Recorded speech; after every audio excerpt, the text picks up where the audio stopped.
Exodus. Chapter 1. Now these are the names of the children of Israel who came to Egypt. Each man and his household came with Jacob: Reuben, Simeon, Levi, and Judah; Issachar, Zebulun, and Benjamin; Dan, Naphtali, Gad, and Asher.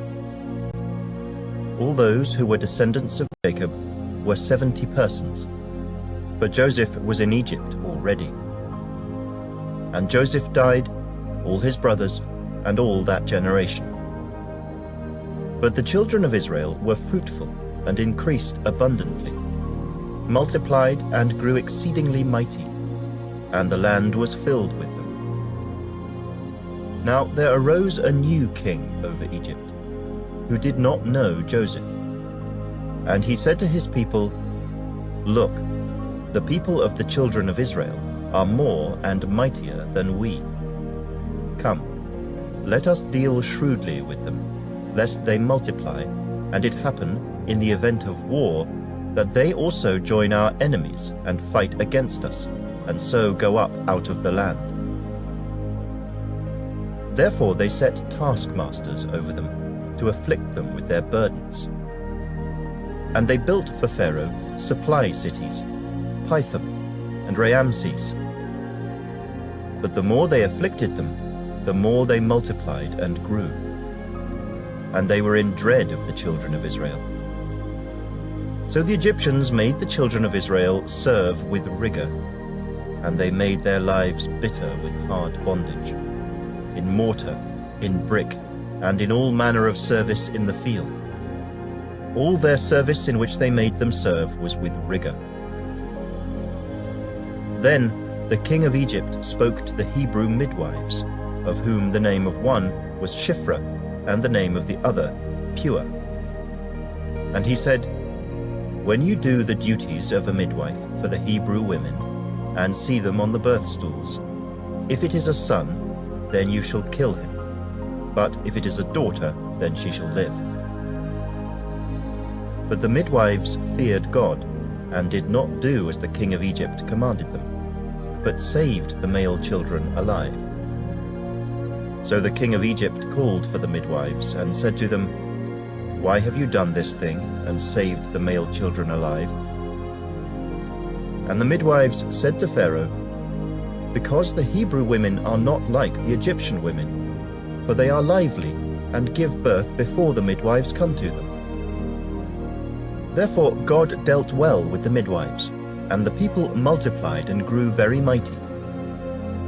And so it was, because the midwives feared God, that he provided households for them.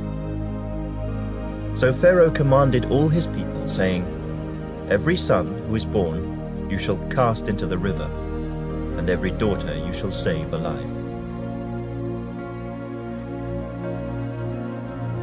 Chapter 2. And a man of the house of Levi went and took as wife a daughter of Levi.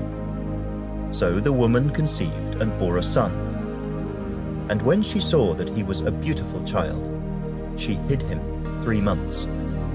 But when she could no longer hide him, she took an ark of bulrushes for him, daubed it with asphalt and pitch, put the child in it, and laid it in the reeds by the river's bank. And his sister stood afar off, to know what would be done to him. Then the daughter of Pharaoh came down to bathe at the river, and her maidens walked along the riverside. And when she saw the ark among the reeds, she sent her maid to get it.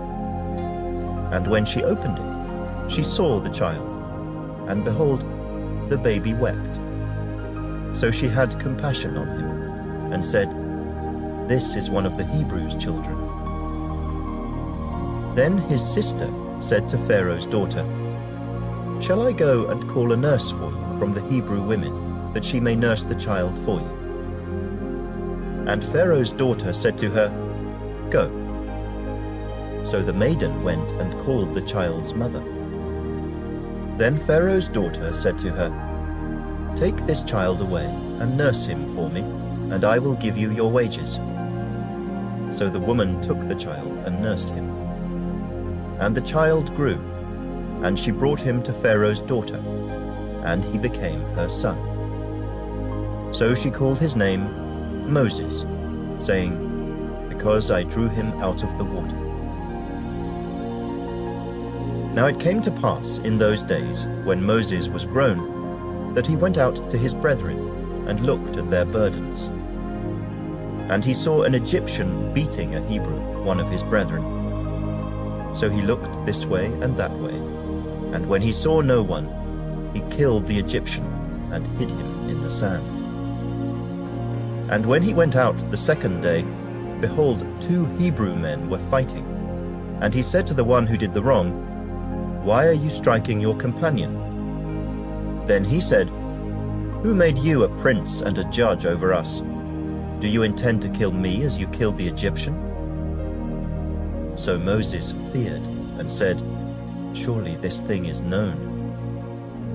When Pharaoh heard of this matter, he sought to kill Moses. But Moses fled from the face of Pharaoh and dwelt in the land of Midian, and he sat down by a well. Now the priest of Midian had 7 daughters, and they came and drew water, and they filled the troughs to water their father's flock. Then the shepherds came and drove them away. But Moses stood up and helped them, and watered their flock. When they came to Reuel their father, he said, "How is it that you have come so soon today?" And they said, "An Egyptian delivered us from the hand of the shepherds, and he also drew enough water for us and watered the flock." So he said to his daughters, "And where is he? Why is it that you have left the man? Call him, that he may eat bread." Then Moses was content to live with the man, and he gave Zipporah his daughter to Moses, and she bore him a son. He called his name Gershom, for he said, "I have been a stranger in a foreign land." Now it happened in the process of time that the king of Egypt died. Then the children of Israel groaned because of the bondage, and they cried out. And their cry came up to God because of the bondage. So God heard their groaning, and God remembered his covenant with Abraham, with Isaac, and with Jacob. And God looked upon the children of Israel, and God acknowledged them. Chapter 3. Now Moses was tending the flock of Jethro his father-in-law, the priest of Midian. And he led the flock to the back of the desert, and came to Horeb, the mountain of God. And the angel of the Lord appeared to him in a flame of fire from the midst of a bush. So he looked, and behold, the bush was burning with fire, but the bush was not consumed. Then Moses said, "I will now turn aside and see this great sight, why the bush does not burn." So when the Lord saw that he turned aside to look, God called to him from the midst of the bush and said, "Moses, Moses." And he said, "Here I am." Then he said, "Do not draw near this place. Take your sandals off your feet, for the place where you stand is holy ground." Moreover, he said, "I am the God of your father, the God of Abraham, the God of Isaac, and the God of Jacob." And Moses hid his face, for he was afraid to look upon God. And the Lord said, "I have surely seen the oppression of my people who are in Egypt, and have heard their cry because of their taskmasters, for I know their sorrows. So I have come down to deliver them out of the hand of the Egyptians, and to bring them up from that land to a good and large land, to a land flowing with milk and honey, to the place of the Canaanites and the Hittites, and the Amorites and the Perizzites, and the Hivites and the Jebusites. Now therefore, behold, the cry of the children of Israel has come to me, and I have also seen the oppression with which the Egyptians oppress them. Come now, therefore, and I will send you to Pharaoh, that you may bring my people, the children of Israel, out of Egypt." But Moses said to God, "Who am I, that I should go to Pharaoh, and that I should bring the children of Israel out of Egypt?" So he said, "I will certainly be with you, and this shall be a sign to you that I have sent you. When you have brought the people out of Egypt, you shall serve God on this mountain." Then Moses said to God, "Indeed, when I come to the children of Israel and say to them, 'The God of your fathers has sent me to you,' and they say to me, 'What is his name?' what shall I say to them?" And God said to Moses, "I am who I am." And he said, "Thus you shall say to the children of Israel, 'I am has sent me to you.'" Moreover, God said to Moses, "Thus you shall say to the children of Israel, 'The Lord God of your fathers, the God of Abraham, the God of Isaac, and the God of Jacob, has sent me to you. This is my name forever, and this is my memorial to all generations. Go and gather the elders of Israel together, and say to them, "The Lord God of your fathers, the God of Abraham, of Isaac, and of Jacob, appeared to me, saying, I have surely visited you, and seen what is done to you in Egypt. And I have said, I will bring you up out of the affliction of Egypt, to the land of the Canaanites, and the Hittites, and the Amorites, and the Perizzites, and the Hivites, and the Jebusites, to a land flowing with milk and honey. Then they will heed your voice, and you shall come, you and the elders of Israel, to the king of Egypt. And you shall say to him, The Lord God of the Hebrews has met with us. And now, please, let us go 3 days' journey into the wilderness, that we may sacrifice to the Lord our God. But I am sure that the king of Egypt will not let you go, no, not even by a mighty hand. So I will stretch out my hand and strike Egypt with all my wonders, which I will do in its midst. And after that he will let you go. And I will give this people favor in the sight of the Egyptians. And it shall be, when you go, that you shall not go empty-handed. But every woman shall ask of her neighbor, namely, of her who dwells near her house, articles of silver, articles of gold, and clothing. And you shall put them on your sons and on your daughters. So you shall plunder the Egyptians.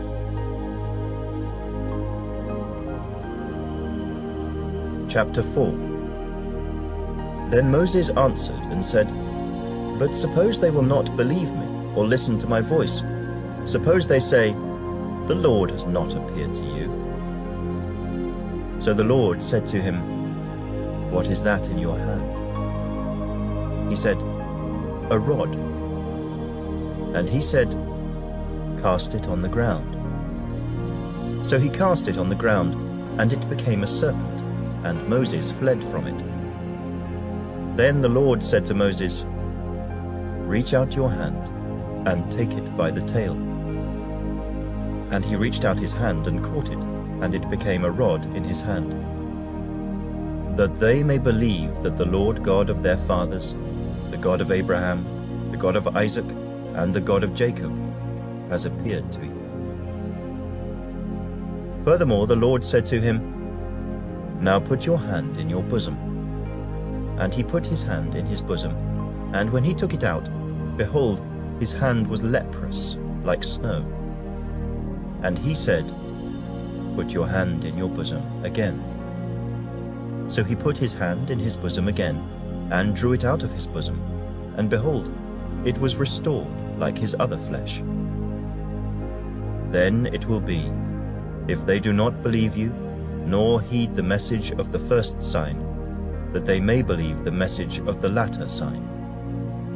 And it shall be, if they do not believe even these 2 signs, or listen to your voice, that you shall take water from the river, and pour it on the dry land.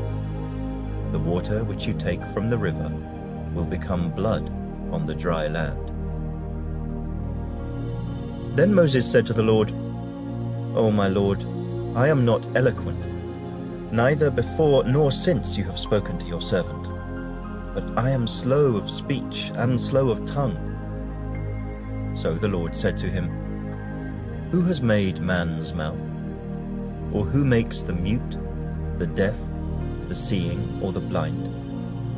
Have not I, the Lord? Now therefore go, and I will be with your mouth, and teach you what you shall say." But he said, "O my Lord, please send by the hand of whomever else you may send." So the anger of the Lord was kindled against Moses, and he said, "Is not Aaron the Levite your brother? I know that he can speak well. And look, he is also coming out to meet you. When he sees you, he will be glad in his heart. Now you shall speak to him and put the words in his mouth, and I will be with your mouth and with his mouth, and I will teach you what you shall do. So he shall be your spokesman to the people, and he himself shall be as a mouth for you, and you shall be to him as God. And you shall take this rod in your hand, with which you shall do the signs." So Moses went and returned to Jethro his father-in-law, and said to him, "Please let me go and return to my brethren who are in Egypt, and see whether they are still alive." And Jethro said to Moses, "Go in peace." Now the Lord said to Moses in Midian, "Go, return to Egypt, for all the men who sought your life are dead." Then Moses took his wife and his sons, and set them on a donkey, and he returned to the land of Egypt. And Moses took the rod of God in his hand. And the Lord said to Moses, "When you go back to Egypt, see that you do all those wonders before Pharaoh which I have put in your hand. But I will harden his heart, so that he will not let the people go. Then you shall say to Pharaoh, 'Thus says the Lord, Israel is my son, my firstborn. So I say to you, let my son go, that he may serve me. But if you refuse to let him go, indeed, I will kill your son, your firstborn.'" And it came to pass on the way, at the encampment, that the Lord met him, and sought to kill him. Then Zipporah took a sharp stone and cut off the foreskin of her son, and cast it at Moses' feet, and said, "Surely you are a husband of blood to me." So he let him go. Then she said, "You are a husband of blood, because of the circumcision." And the Lord said to Aaron, "Go into the wilderness to meet Moses." So he went and met him on the mountain of God, and kissed him. So Moses told Aaron all the words of the Lord who had sent him, and all the signs which he had commanded him. Then Moses and Aaron went and gathered together all the elders of the children of Israel. And Aaron spoke all the words which the Lord had spoken to Moses. Then he did the signs in the sight of the people. So the people believed. And when they heard that the Lord had visited the children of Israel, and that he had looked on their affliction, then they bowed their heads and worshipped. Chapter 5. Afterward, Moses and Aaron went in and told Pharaoh, "Thus says the Lord God of Israel, let my people go, that they may hold a feast to me in the wilderness." And Pharaoh said, "Who is the Lord, that I should obey his voice to let Israel go? I do not know the Lord, nor will I let Israel go." So they said, "The God of the Hebrews has met with us. Please, let us go 3 days' journey into the desert and sacrifice to the Lord our God, lest he fall upon us with pestilence or with the sword." Then the king of Egypt said to them, "Moses and Aaron, why do you take the people from their work? Get back to your labor." And Pharaoh said, "Look, the people of the land are many now, and you make them rest from their labor." So the same day Pharaoh commanded the taskmasters of the people and their officers, saying, "You shall no longer give the people straw to make brick as before. Let them go and gather straw for themselves, and you shall lay on them the quota of bricks which they made before. You shall not reduce it, for they are idle. Therefore they cry out, saying, 'Let us go and sacrifice to our God.' Let more work be laid on the men, that they may labor in it, and let them not regard false words." And the taskmasters of the people and their officers went out and spoke to the people, saying, "Thus says Pharaoh, I will not give you straw. Go, get yourselves straw where you can find it, yet none of your work will be reduced." So the people were scattered abroad throughout all the land of Egypt to gather stubble instead of straw.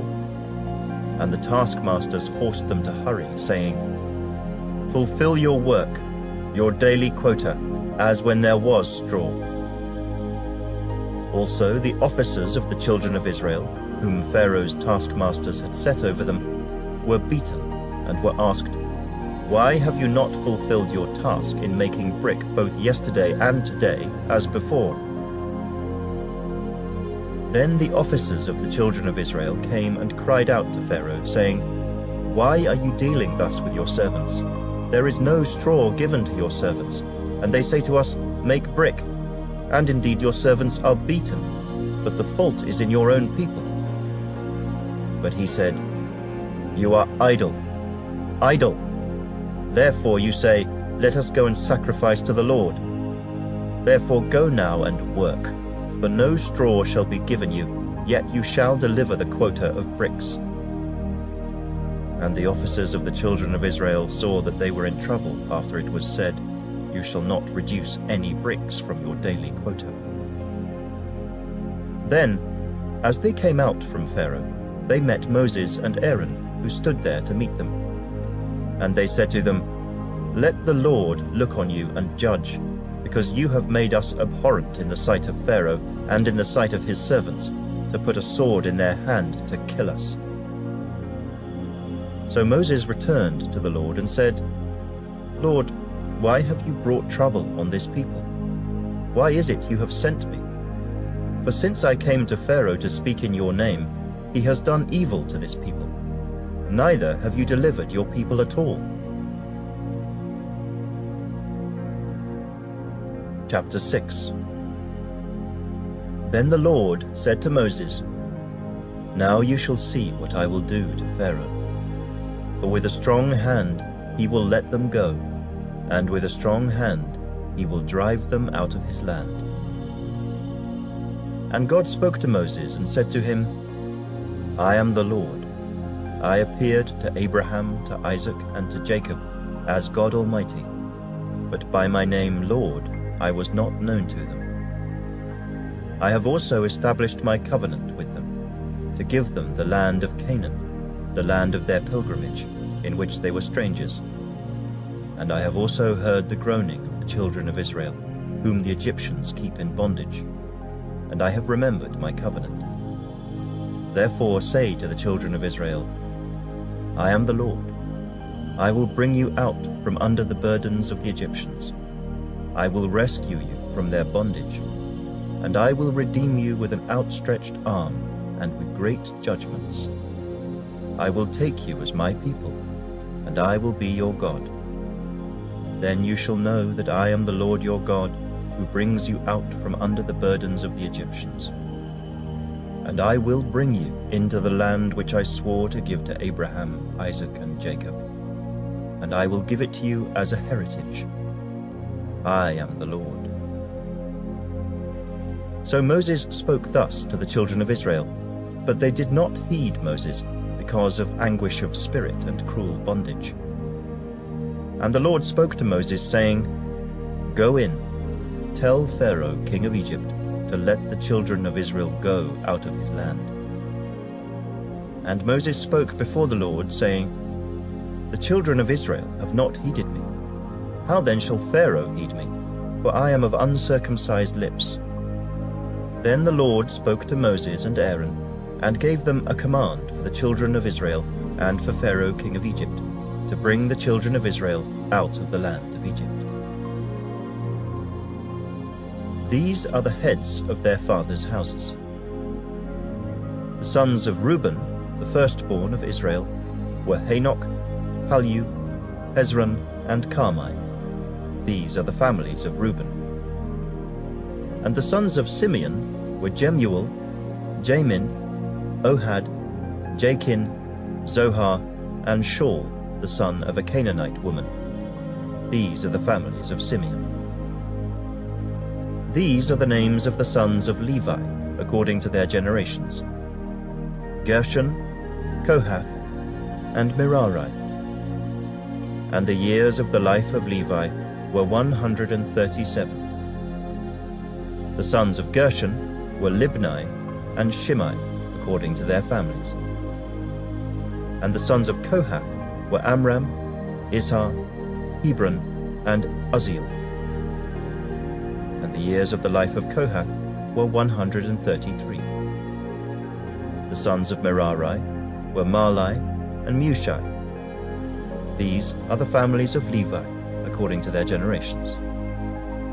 Now Amram took for himself Jochebed, his father's sister, as wife, and she bore him Aaron and Moses. And the years of the life of Amram were 137. The sons of Izhar were Korah, Nephig, and Zikri. And the sons of Uzziel were Mishael, Elzaphan, and Zithri. Aaron took to himself Elisheba, daughter of Aminadab, sister of Nahshon, as wife. And she bore him Nadab, Abihu, Eleazar, and Ithamar. And the sons of Korah were Asa, Elkanah, and Abiasaph. These are the families of the Korahites. Eleazar, Aaron's son, took for himself one of the daughters of Putiel as wife, and she bore him Phinehas. These are the heads of the fathers' houses of the Levites, according to their families. These are the same Aaron and Moses to whom the Lord said, "Bring out the children of Israel from the land of Egypt, according to their armies." These are the ones who spoke to Pharaoh, king of Egypt, to bring out the children of Israel from Egypt. These are the same Moses and Aaron.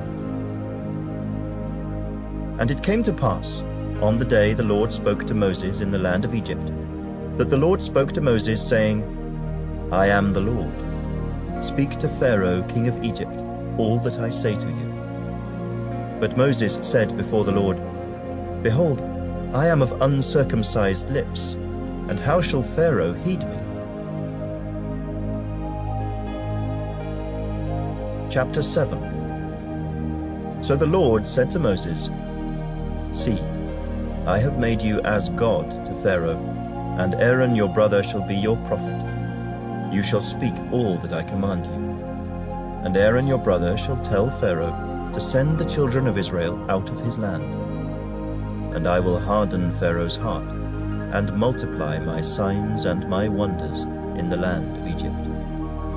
But Pharaoh will not heed you, so that I may lay my hand on Egypt, and bring my armies and my people, the children of Israel, out of the land of Egypt by great judgments. And the Egyptians shall know that I am the Lord, when I stretch out my hand on Egypt, and bring out the children of Israel from among them." Then Moses and Aaron did so, just as the Lord commanded them, so they did. And Moses was 80 years old, and Aaron 83 years old, when they spoke to Pharaoh. Then the Lord spoke to Moses and Aaron, saying, "When Pharaoh speaks to you, saying, 'Show a miracle for yourselves,' then you shall say to Aaron, "Take your rod and cast it before Pharaoh, and let it become a serpent." So Moses and Aaron went in to Pharaoh, and they did so, just as the Lord commanded. And Aaron cast down his rod before Pharaoh and before his servants, and it became a serpent. But Pharaoh also called the wise men and the sorcerers. So the magicians of Egypt, they also did in like manner with their enchantments. For every man threw down his rod, and they became serpents. But Aaron's rod swallowed up their rods. And Pharaoh's heart grew hard, and he did not heed them, as the Lord had said. So the Lord said to Moses, "Pharaoh's heart is hard. He refuses to let the people go. Go to Pharaoh in the morning, when he goes out to the water, and you shall stand by the river's bank to meet him. And the rod which was turned to a serpent you shall take in your hand. And you shall say to him, 'The Lord God of the Hebrews has sent me to you, saying, Let my people go, that they may serve me in the wilderness. But indeed until now you would not hear. Thus says the Lord, By this you shall know that I am the Lord. Behold, I will strike the waters which are in the river with the rod that is in my hand, and they shall be turned to blood. And the fish that are in the river shall die, the river shall stink, and the Egyptians will loathe to drink the water of the river.'" Then the Lord spoke to Moses, "Say to Aaron, Take your rod and stretch out your hand over the waters of Egypt, over their streams, over their rivers, over their ponds, and over all their pools of water, that they may become blood. And there shall be blood throughout all the land of Egypt, both in buckets of wood and pitchers of stone." And Moses and Aaron did so, just as the Lord commanded. So he lifted up the rod and struck the waters that were in the river, in the sight of Pharaoh and in the sight of his servants. And all the waters that were in the river were turned to blood. The fish that were in the river died, the river stank, and the Egyptians could not drink the water of the river. So there was blood throughout all the land of Egypt. Then the magicians of Egypt did so with their enchantments, and Pharaoh's heart grew hard, and he did not heed them, as the Lord had. And Pharaoh turned and went into his house, neither was his heart moved by this. So all the Egyptians dug all around the river for water to drink, because they could not drink, for the Lord had struck the river. Chapter 8. And the Lord spoke to Moses, "Go to Pharaoh and say to him, Thus says the Lord, Let my people go, that they may serve me. But if you refuse to let them go, behold, I will smite all your territory with frogs. So the river shall bring forth frogs abundantly, which shall go up and come into your house, into your bedroom, on your bed, into the houses of your servants, on your people, into your ovens, and into your kneading bowls. And the frogs shall come up on you, on your people, and on all your servants."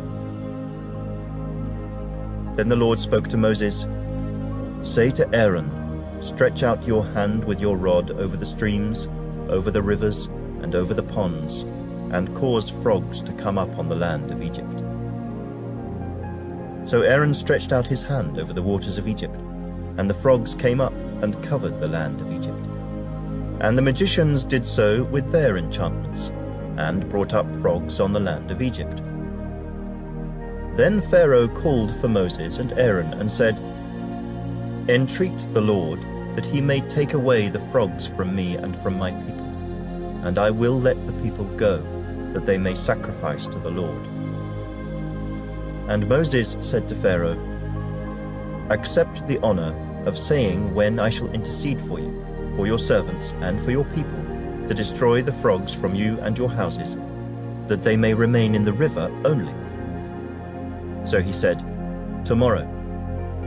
And he said, "Let it be according to your word, that you may know that there is no one like the Lord our God, And the frogs shall depart from you, from your houses, from your servants, and from your people. They shall remain in the river only. Then Moses and Aaron went out from Pharaoh. And Moses cried out to the Lord concerning the frogs, which he had brought against Pharaoh. So the Lord did according to the word of Moses. And the frogs died out of the houses, out of the courtyards, and out of the fields. They gathered them together in heaps, and the land stank. But when Pharaoh saw that there was relief, he hardened his heart, and did not heed them, as the Lord had said. So the Lord said to Moses, "Say to Aaron, stretch out your rod, and strike the dust of the land, so that it may become lice throughout all the land of Egypt." And they did so. For Aaron stretched out his hand with his rod, and struck the dust of the earth, and it became lice on man and beast. All the dust of the land became lice throughout all the land of Egypt. Now the magicians so worked with their enchantments to bring forth lice, but they could not.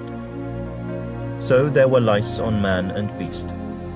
Then the magicians said to Pharaoh, "This is the finger of God." But Pharaoh's heart grew hard, and he did not heed them, just as the Lord had said. And the Lord said to Moses, "Rise early in the morning, and stand before Pharaoh as he comes out to the water. Then say to him, 'Thus says the Lord, let my people go, that they may serve me. Or else, if you will not let my people go, behold, I will send swarms of flies on you and your servants, on your people, and into your houses. The houses of the Egyptians shall be full of swarms of flies, and also the ground on which they stand. And in that day I will set apart the land of Goshen, in which my people dwell, that no swarms of flies shall be there, in order that you may know that I am the Lord in the midst of the land. I will make a difference between my people and your people. Tomorrow this sign shall be." And the Lord did so. Thick swarms of flies came into the house of Pharaoh, into his servants' houses, and into all the land of Egypt. The land was corrupted because of the swarms of flies.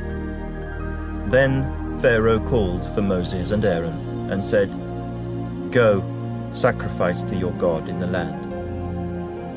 And Moses said, "It is not right to do so, for we would be sacrificing the abomination of the Egyptians to the Lord our God.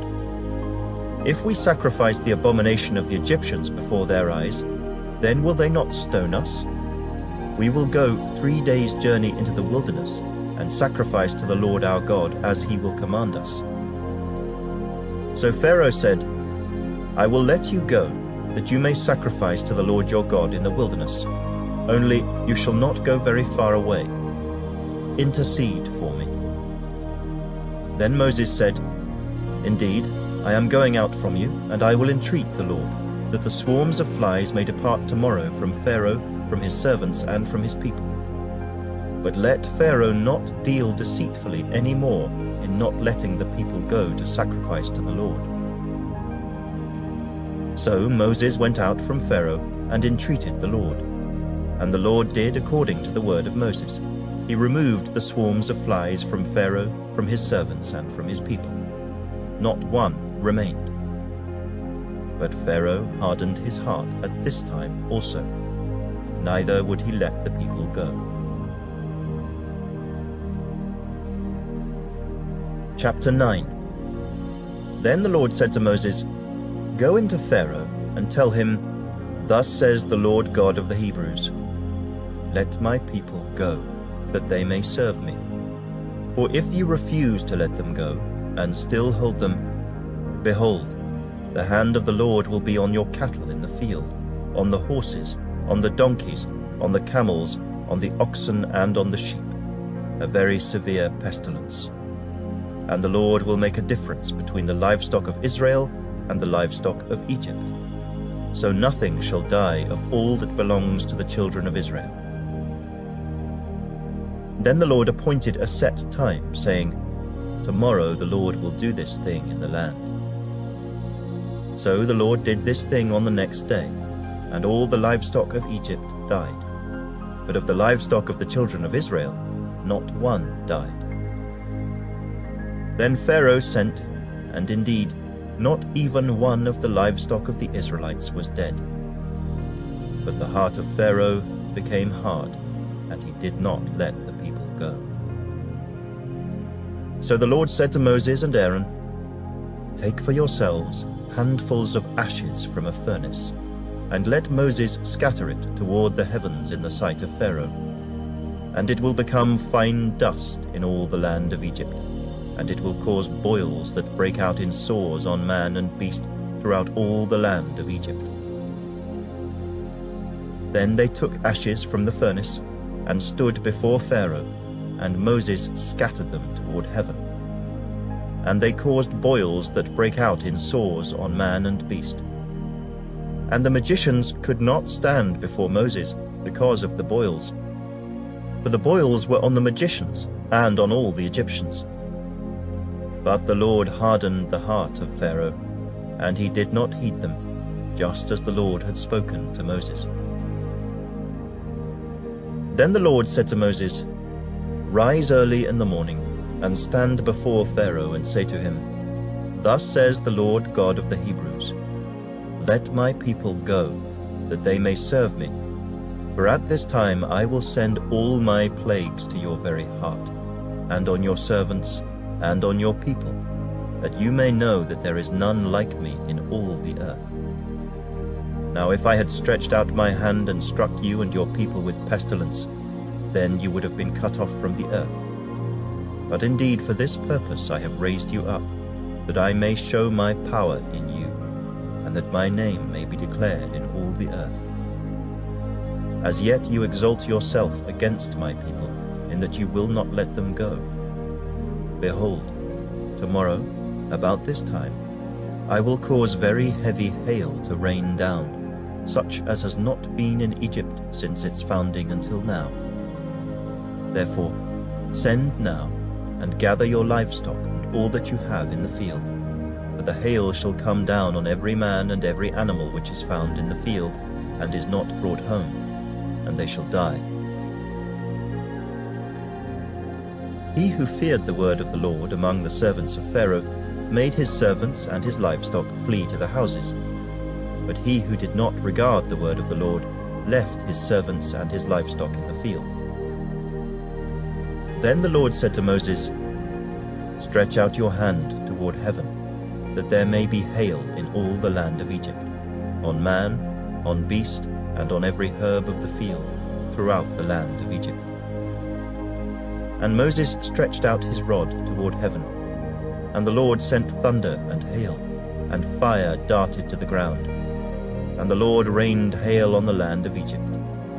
So there was hail, and fire mingled with the hail, so very heavy that there was none like it in all the land of Egypt since it became a nation.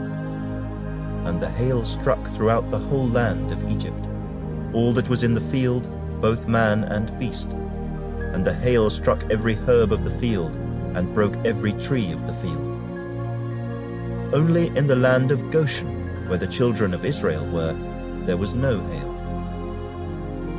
And Pharaoh sent and called for Moses and Aaron, and said to them, "I have sinned this time. The Lord is righteous, and my people and I are wicked. Entreat the Lord, that there may be no more mighty thundering and hail, for it is enough. I will let you go, and you shall stay no longer." So Moses said to him, "As soon as I have gone out of the city, I will spread out my hands to the Lord. The thunder will cease, and there will be no more hail, that you may know that the earth is the Lord's. But as for you and your servants, I know that you will not yet fear the Lord God." Now the flax and the barley were struck, for the barley was in the head, and the flax was in bud. But the wheat and the spelt were not struck, for they are late crops. So Moses went out of the city from Pharaoh, and spread out his hands to the Lord. Then the thunder and the hail ceased, and the rain was not poured on the earth. And when Pharaoh saw that the rain, the hail, and the thunder had ceased, he sinned yet more, and he hardened his heart, he and his servants. So the heart of Pharaoh was hard, neither would he let the children of Israel go, as the Lord had spoken by Moses. Chapter 10. Now the Lord said to Moses, "Go in to Pharaoh, for I have hardened his heart and the hearts of his servants, that I may show these signs of mine before him, and that you may tell in the hearing of your son and your son's son the mighty things I have done in Egypt, and my signs which I have done among them, that you may know that I am the Lord." So Moses and Aaron came in to Pharaoh and said to him, "Thus says the Lord God of the Hebrews, how long will you refuse to humble yourself before me? Let my people go that they may serve me. Or else, if you refuse to let my people go, behold, tomorrow I will bring locusts into your territory, and they shall cover the face of the earth, so that no one will be able to see the earth. And they shall eat the residue of what is left, which remains to you from the hail. And they shall eat every tree which grows up for you out of the field. They shall fill your houses, the houses of all your servants, and the houses of all the Egyptians, which neither your fathers nor your fathers' fathers have seen, since the day that they were on the earth to this day." And he turned and went out from Pharaoh. Then Pharaoh's servant said to him, "How long shall this man be a snare to us? Let the men go, that they may serve the Lord their God. Do you not yet know that Egypt is destroyed?" So Moses and Aaron were brought again to Pharaoh, and he said to them, "Go, serve the Lord your God. Who are the ones that are going?" And Moses said, "We will go with our young and our old, with our sons and our daughters, with our flocks and our herds we will go, for we must hold a feast to the Lord." Then he said to them, "The Lord had better be with you when I let you and your little ones go. Beware, for evil is ahead of you. Not so. Go now, you who are men, and serve the Lord, for that is what you desired." And they were driven out from Pharaoh's presence. Then the Lord said to Moses, "Stretch out your hand over the land of Egypt, for the locusts, that they may come upon the land of Egypt, and eat every herb of the land, all that the hail has left." So Moses stretched out his rod over the land of Egypt, and the Lord brought an east wind on the land all that day and all that night. When it was morning, the east wind brought the locusts, and the locusts went up over all the land of Egypt, and rested on all the territory of Egypt. They were very severe. Previously there had been no such locusts as they, nor shall there be such after them. For they covered the face of the whole earth, so that the land was darkened, and they ate every herb of the land, and all the fruit of the trees which the hail had left. So there remained nothing green on the trees, or on the plants of the field, throughout all the land of Egypt. Then Pharaoh called for Moses and Aaron in haste, and said, "I have sinned against the Lord your God, and against you. Now therefore please forgive my sin only this once, and entreat the Lord your God, that he may take away from me this death only." So he went out from Pharaoh, and entreated the Lord. And the Lord turned a very strong west wind, which took the locusts away, and blew them into the Red Sea.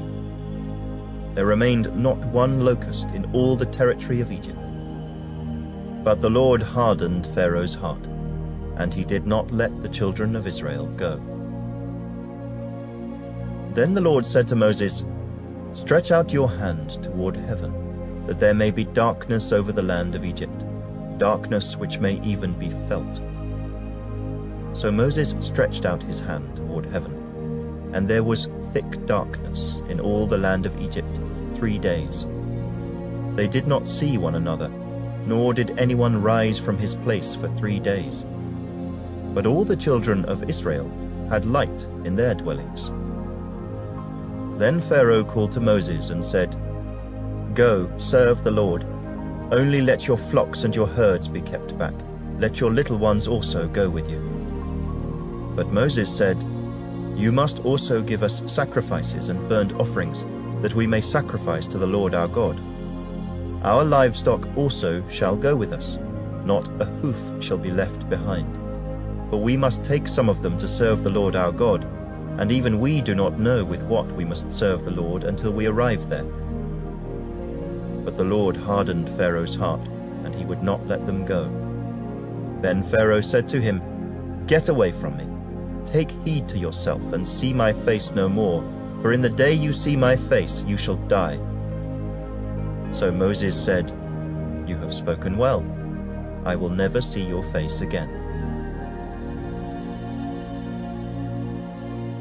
Chapter 11.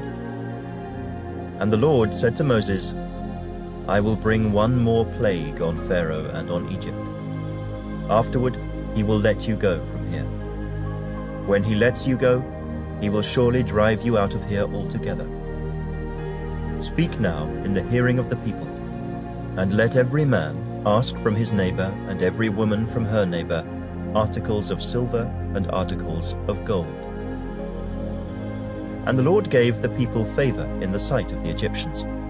Moreover, the man Moses was very great in the land of Egypt, in the sight of Pharaoh's servants and in the sight of the people.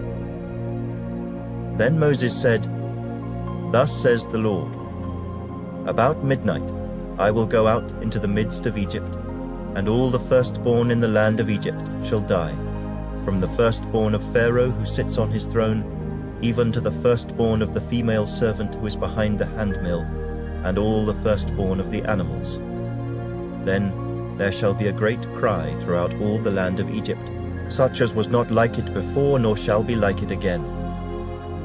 But against none of the children of Israel shall a dog move its tongue, against man or beast, that you may know that the Lord does make a difference between the Egyptians and Israel. And all these your servants shall come down to me and bow down to me, saying, 'Get out, and all the people who follow you.' After that I will go out." Then he went out from Pharaoh in great anger. But the Lord said to Moses, "Pharaoh will not heed you, so that my wonders may be multiplied in the land of Egypt." So Moses and Aaron did all these wonders before Pharaoh. And the Lord hardened Pharaoh's heart, and he did not let the children of Israel go out of his land. Chapter 12. Now the Lord spoke to Moses and Aaron in the land of Egypt, saying, "This month shall be your beginning of months. It shall be the first month of the year to you. Speak to all the congregation of Israel, saying, On the 10th of this month every man shall take for himself a lamb, according to the house of his father, a lamb for a household. And if the household is too small for the lamb, let him and his neighbor next to his house take it according to the number of the persons. According to each man's need you shall make your count for the lamb. Your lamb shall be without blemish, a male of the first year. You may take it from the sheep or from the goats. Now you shall keep it until the 14th day of the same month. Then the whole assembly of the congregation of Israel shall kill it at twilight. And they shall take some of the blood, and put it on the 2 doorposts, and on the lintel of the houses where they eat it.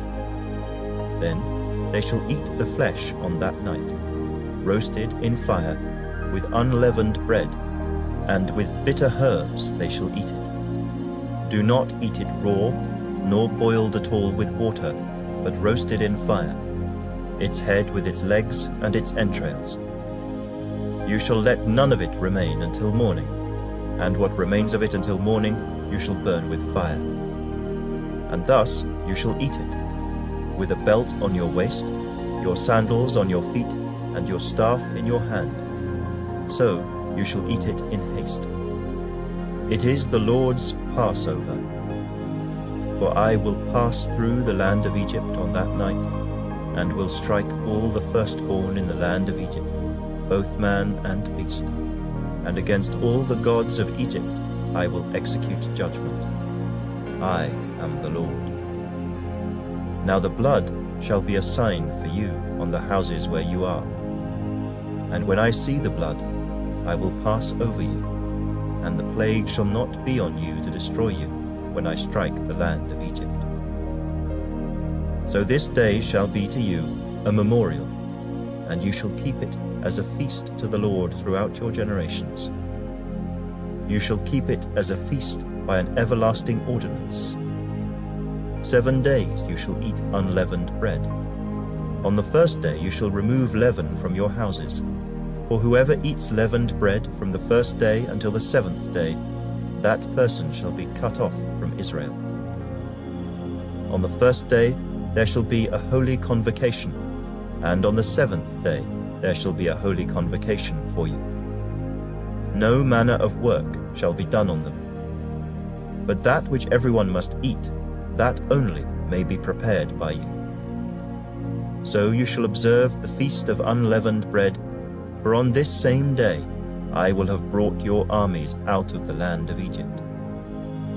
Therefore you shall observe this day throughout your generations as an everlasting ordinance. In the first month, on the 14th day of the month, at evening, you shall eat unleavened bread until the 21st day of the month at evening. For 7 days no leaven shall be found in your houses, since whoever eats what is leavened, that same person shall be cut off from the congregation of Israel, whether he is a stranger or a native of the land. You shall eat nothing leavened. In all your dwellings you shall eat unleavened bread. Then Moses called for all the elders of Israel, and said to them, Pick out and take lambs for yourselves according to your families, and kill the Passover lamb. And you shall take a bunch of hyssop, dip it in the blood that is in the basin, and strike the lintel and the 2 doorposts with the blood that is in the basin. And none of you shall go out of the door of his house until morning. For the Lord will pass through to strike the Egyptians, and when he sees the blood on the lintel and on the 2 doorposts, the Lord will pass over the door, and not allow the destroyer to come into your houses to strike you. And you shall observe this thing as an ordinance for you and your sons forever. It will come to pass, when you come to the land which the Lord will give you, just as he promised, that you shall keep this service. And it shall be when your children say to you, What do you mean by this service? That you shall say, It is the Passover sacrifice of the Lord, who passed over the houses of the children of Israel in Egypt, when he struck the Egyptians and delivered our households. So the people bowed their heads and worshipped. Then the children of Israel went away and did so, just as the Lord had commanded Moses and Aaron, so they did.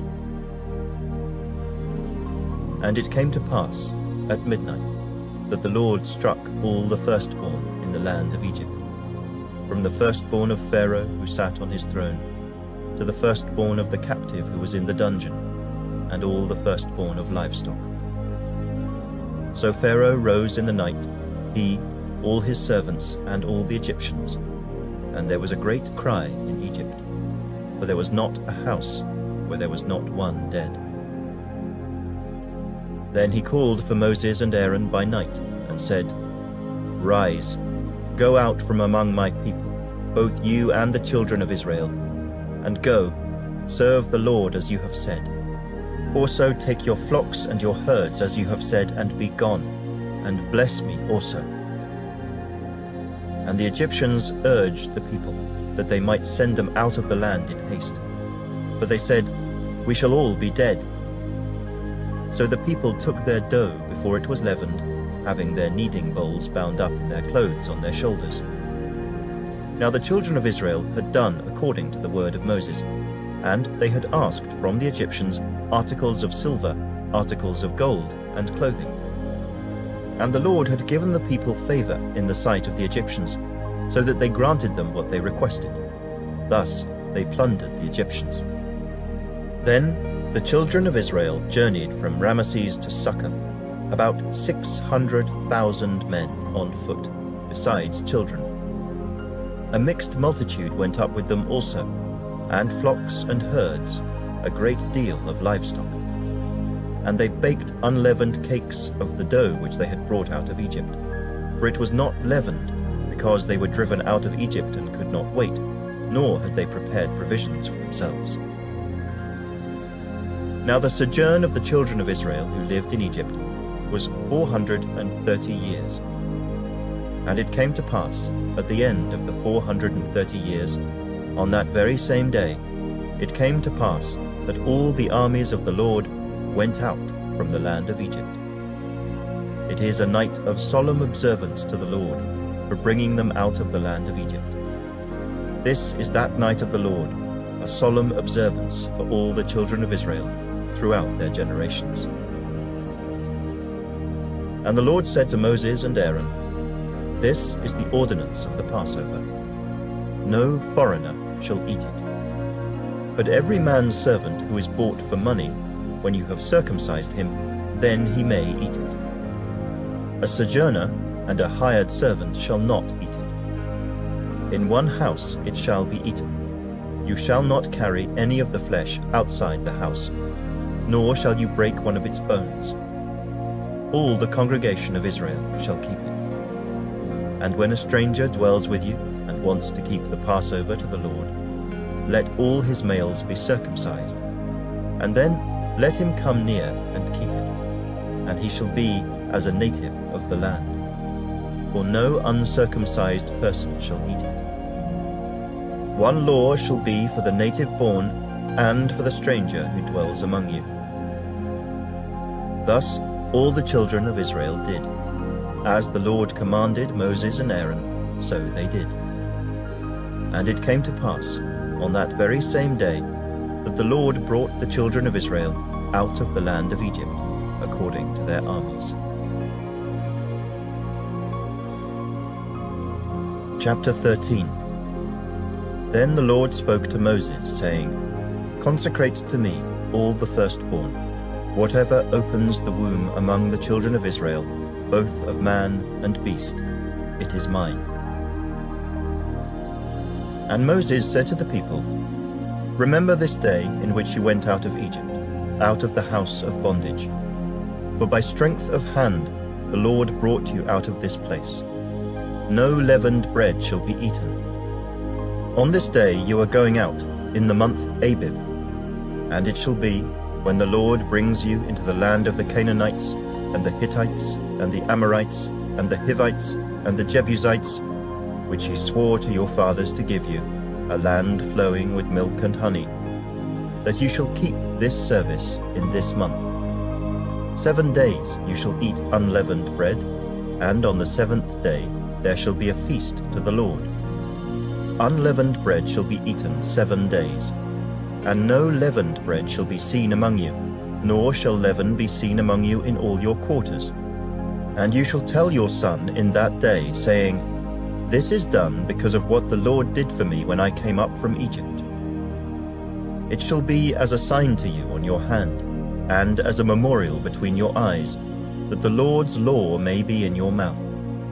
For with a strong hand the Lord has brought you out of Egypt. You shall therefore keep this ordinance in its season from year to year.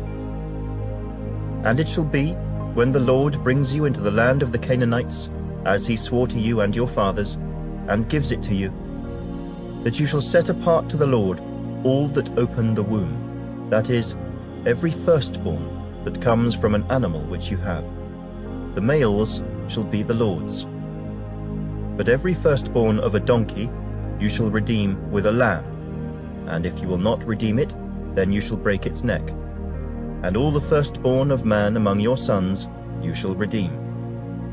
So it shall be, when your son asks you in time to come, saying, What is this? That you shall say to him, By strength of hand the Lord brought us out of Egypt, out of the house of bondage. And it came to pass, when Pharaoh was stubborn about letting us go, that the Lord killed all the firstborn in the land of Egypt, both the firstborn of man and the firstborn of beast. Therefore I sacrifice to the Lord all males that open the womb, but all the firstborn of my sons I redeem. It shall be as a sign on your hand, and as frontlets between your eyes, for by strength of hand the Lord brought us out of Egypt. Then it came to pass, when Pharaoh had let the people go, that God did not lead them by way of the land of the Philistines, although that was near. For God said, lest perhaps the people change their minds when they see war and return to Egypt. So God led the people around by way of the wilderness of the Red Sea. And the children of Israel went up in orderly ranks out of the land of Egypt. And Moses took the bones of Joseph with him, for he had placed the children of Israel under solemn oath, saying, God will surely visit you, and you shall carry up my bones from here with you. So they took their journey from Succoth, and camped in Etham at the edge of the wilderness. And the Lord went before them by day in a pillar of cloud to lead the way, and by night in a pillar of fire to give them light, so as to go by day and night. He did not take away the pillar of cloud by day, or the pillar of fire by night from before the people.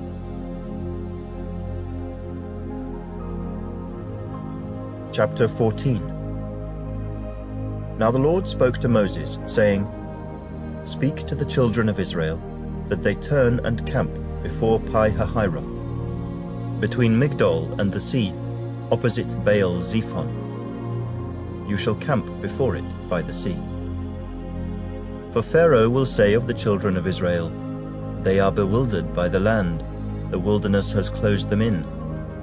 Then I will harden Pharaoh's heart, so that he will pursue them, and I will gain honor over Pharaoh and over all his army, that the Egyptians may know that I am the Lord. And they did so.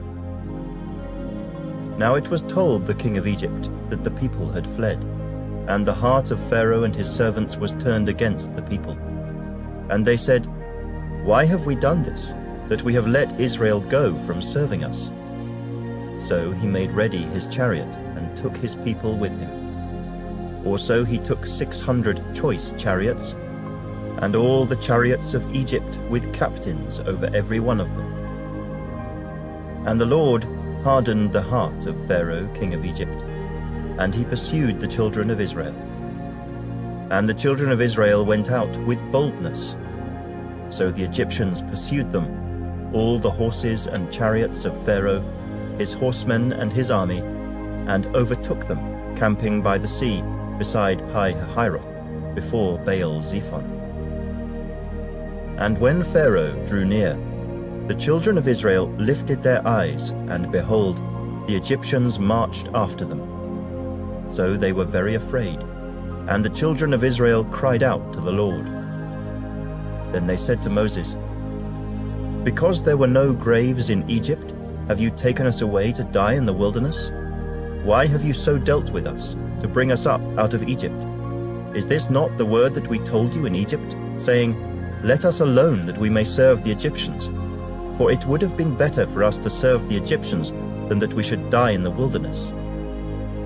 And Moses said to the people, Do not be afraid. Stand still and see the salvation of the Lord, which he will accomplish for you today.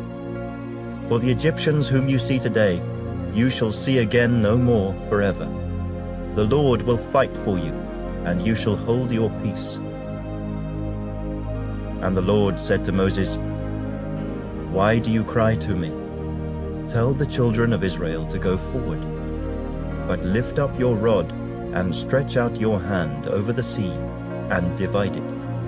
And the children of Israel shall go on dry ground through the midst of the sea.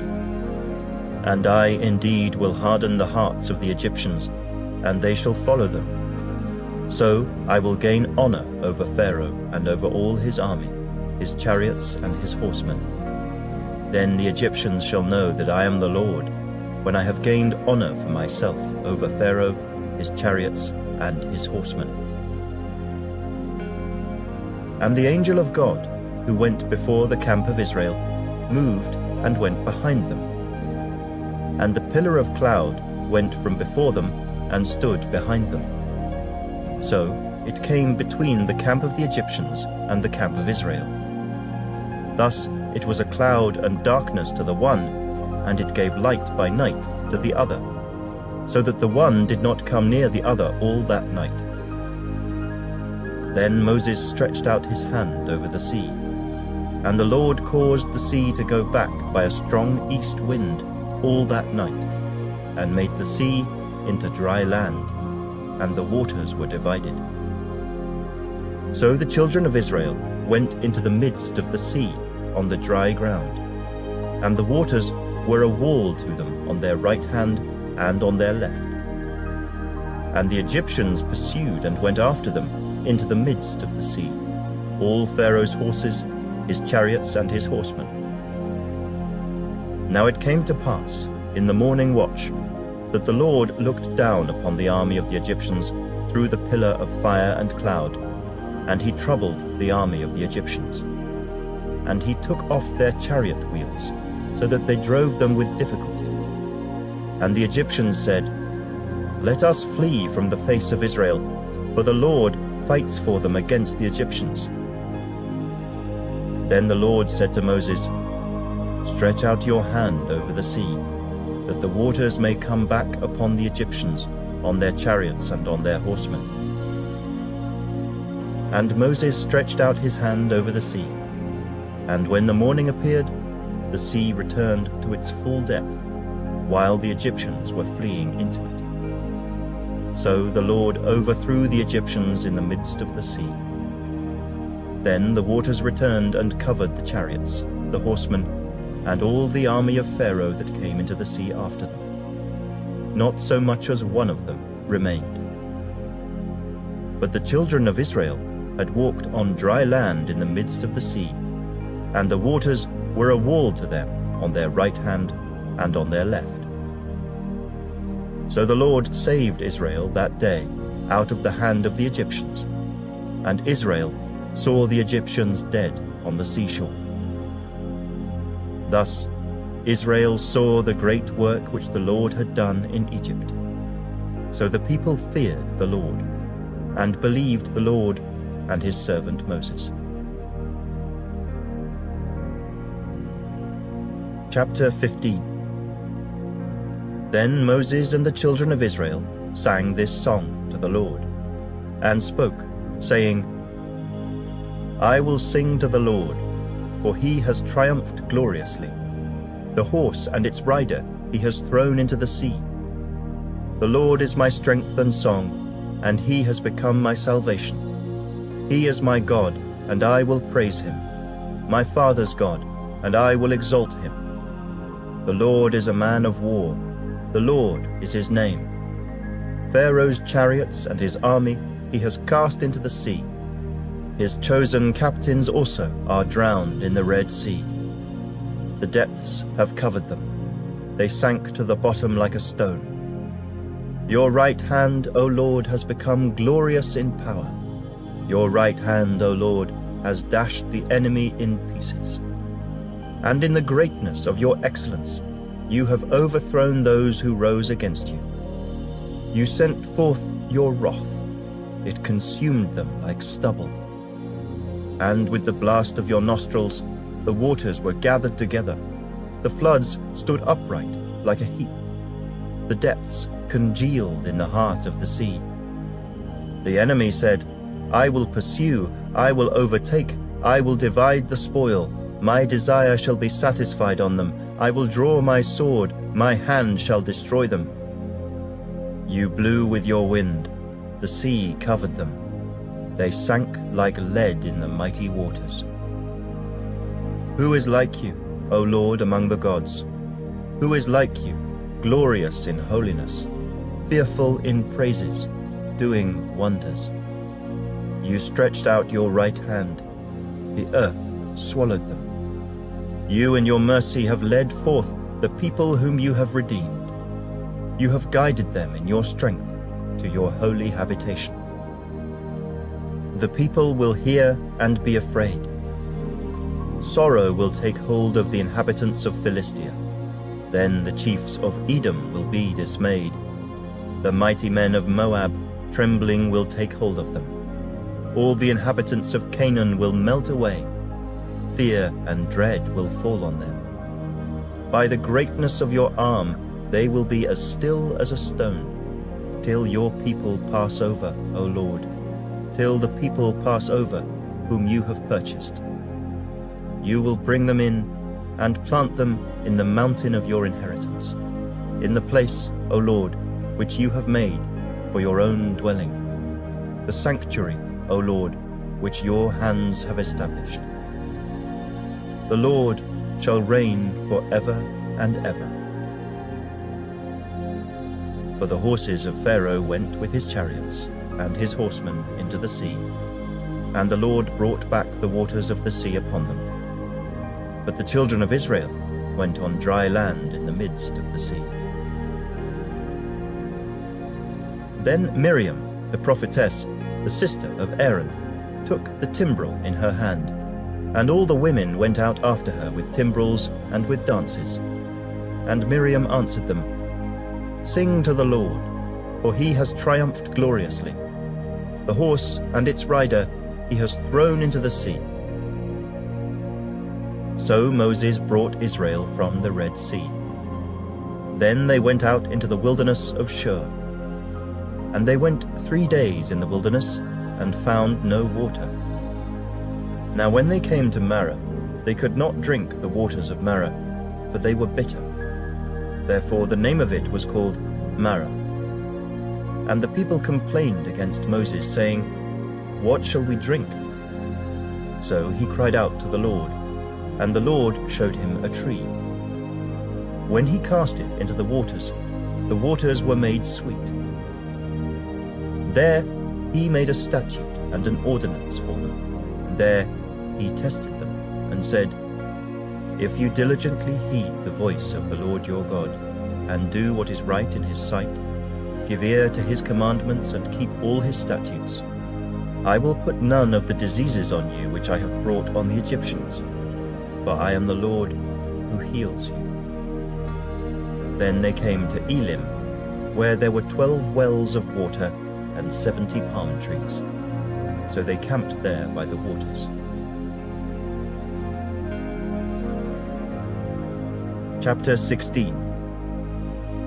And they journeyed from Elim, and all the congregation of the children of Israel came to the wilderness of Sin, which is between Elim and Sinai, on the 15th day of the 2nd month after they departed from the land of Egypt.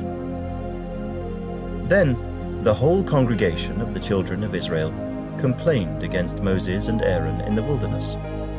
And the children of Israel said to them, "Oh, that we had died by the hand of the Lord in the land of Egypt, when we sat by the pots of meat, and when we ate bread to the full. For you have brought us out into this wilderness to kill this whole assembly with hunger." Then the Lord said to Moses, "Behold, I will rain bread from heaven for you. And the people shall go out and gather a certain quota every day, that I may test them, whether they will walk in my law or not. And it shall be on the 6th day that they shall prepare what they bring in, and it shall be twice as much as they gather daily." Then Moses and Aaron said to all the children of Israel, "At evening you shall know that the Lord has brought you out of the land of Egypt. And in the morning you shall see the glory of the Lord, for he hears your complaints against the Lord. But what are we that you complain against us?" Also Moses said, "This shall be seen when the Lord gives you meat to eat in the evening, and in the morning bread to the full. For the Lord hears your complaints which you make against him. And what are we? Your complaints are not against us, but against the Lord." Then Moses spoke to Aaron, "Say to all the congregation of the children of Israel, Come near before the Lord, for he has heard your complaints." Now it came to pass, as Aaron spoke to the whole congregation of the children of Israel, that they looked toward the wilderness, and behold, the glory of the Lord appeared in the cloud. And the Lord spoke to Moses, saying, "I have heard the complaints of the children of Israel. Speak to them, saying, At twilight you shall eat meat, and in the morning you shall be filled with bread. and you shall know that I am the Lord your God." So it was that quail came up at evening and covered the camp. And in the morning the dew lay all around the camp. And when the layer of dew lifted, there, on the surface of the wilderness, was a small round substance, as fine as frost on the ground. So when the children of Israel saw it, they said to one another, "What is it?" For they did not know what it was. And Moses said to them, "This is the bread which the Lord has given you to eat. This is the thing which the Lord has commanded. Let every man gather it according to each one's need, 1 omer for each person, according to the number of persons. Let every man take for those who are in his tent." Then the children of Israel did so, and gathered, some more, some less. So when they measured it by omers, he who gathered much had nothing left over, and he who gathered little had no lack. Every man had gathered according to each one's need. And Moses said, "Let no one leave any of it till morning." Notwithstanding, they did not heed Moses, but some of them left part of it until morning, and it bred worms and stank. And Moses was angry with them. So they gathered it every morning, every man according to his need. And when the sun became hot, it melted. And so it was, on the 6th day, that they gathered twice as much bread, 2 omers for each one. And all the rulers of the congregation came and told Moses. Then he said to them, "This is what the Lord has said. Tomorrow is a Sabbath rest, a holy Sabbath to the Lord. Bake what you will bake today, and boil what you will boil, and lay up for yourselves all that remains to be kept until morning." So they laid it up till morning, as Moses commanded, and it did not stink, nor were there any worms in it. Then Moses said, "Eat that today, for today is a Sabbath to the Lord. Today you will not find it in the field. 6 days you shall gather it, but on the 7th day, the Sabbath, there will be none." Now it happened that some of the people went out on the 7th day to gather, but they found none. And the Lord said to Moses, "How long do you refuse to keep my commandments and my laws? See, for the Lord has given you the Sabbath. Therefore he gives you on the 6th day bread for 2 days. Let every man remain in his place. Let no man go out of his place on the 7th day." So the people rested on the 7th day. And the house of Israel called its name manna. And it was like white coriander seed, and the taste of it was like wafers made with honey. Then Moses said, "This is the thing which the Lord has commanded. Fill an omer with it to be kept for your generations, that they may see the bread with which I fed you in the wilderness, when I brought you out of the land of Egypt." And Moses said to Aaron, "Take a pot and put an omer of manna in it, and lay it up before the Lord to be kept for your generations." As the Lord commanded Moses, so Aaron laid it up before the testimony to be kept. And the children of Israel ate manna 40 years, until they came to an inhabited land. They ate manna until they came to the border of the land of Canaan. Now an omer is 1/10 of an ephah. Chapter 17. Then all the congregation of the children of Israel set out on their journey from the wilderness of Sin, according to the commandment of the Lord, and camped in Rephidim. But there was no water for the people to drink. Therefore the people contended with Moses and said, "Give us water, that we may drink." So Moses said to them, "Why do you contend with me? Why do you tempt the Lord? and the people thirsted there for water. And the people complained against Moses and said, "Why is it you have brought us up out of Egypt, to kill us and our children and our livestock with thirst?" So Moses cried out to the Lord, saying, "What shall I do with this people? They are almost ready to stone me." And the Lord said to Moses, "Go on before the people, and take with you some of the elders of Israel. Also take in your hand your rod with which you struck the river, and go. Behold, I will stand before you there on the rock in Horeb, and you shall strike the rock, and water will come out of it, that the people may drink." And Moses did so in the sight of the elders of Israel. So he called the name of the place Massah and Meribah, because of the contention of the children of Israel, and because they tempted the Lord, saying, "Is the Lord among us or not?" Now Amalek came and fought with Israel in Rephidim. And Moses said to Joshua, "Choose us some men, and go out, fight with Amalek. Tomorrow I will stand on the top of the hill with the rod of God in my hand." So Joshua did as Moses said to him, and fought with Amalek. And Moses, Aaron, and Hur went up to the top of the hill. And so it was, when Moses held up his hand, that Israel prevailed. And when he let down his hand, Amalek prevailed. But Moses' hands became heavy. So they took a stone and put it under him, and he sat on it. And Aaron and Hur supported his hands, one on one side and the other on the other side. And his hands were steady until the going down of the sun.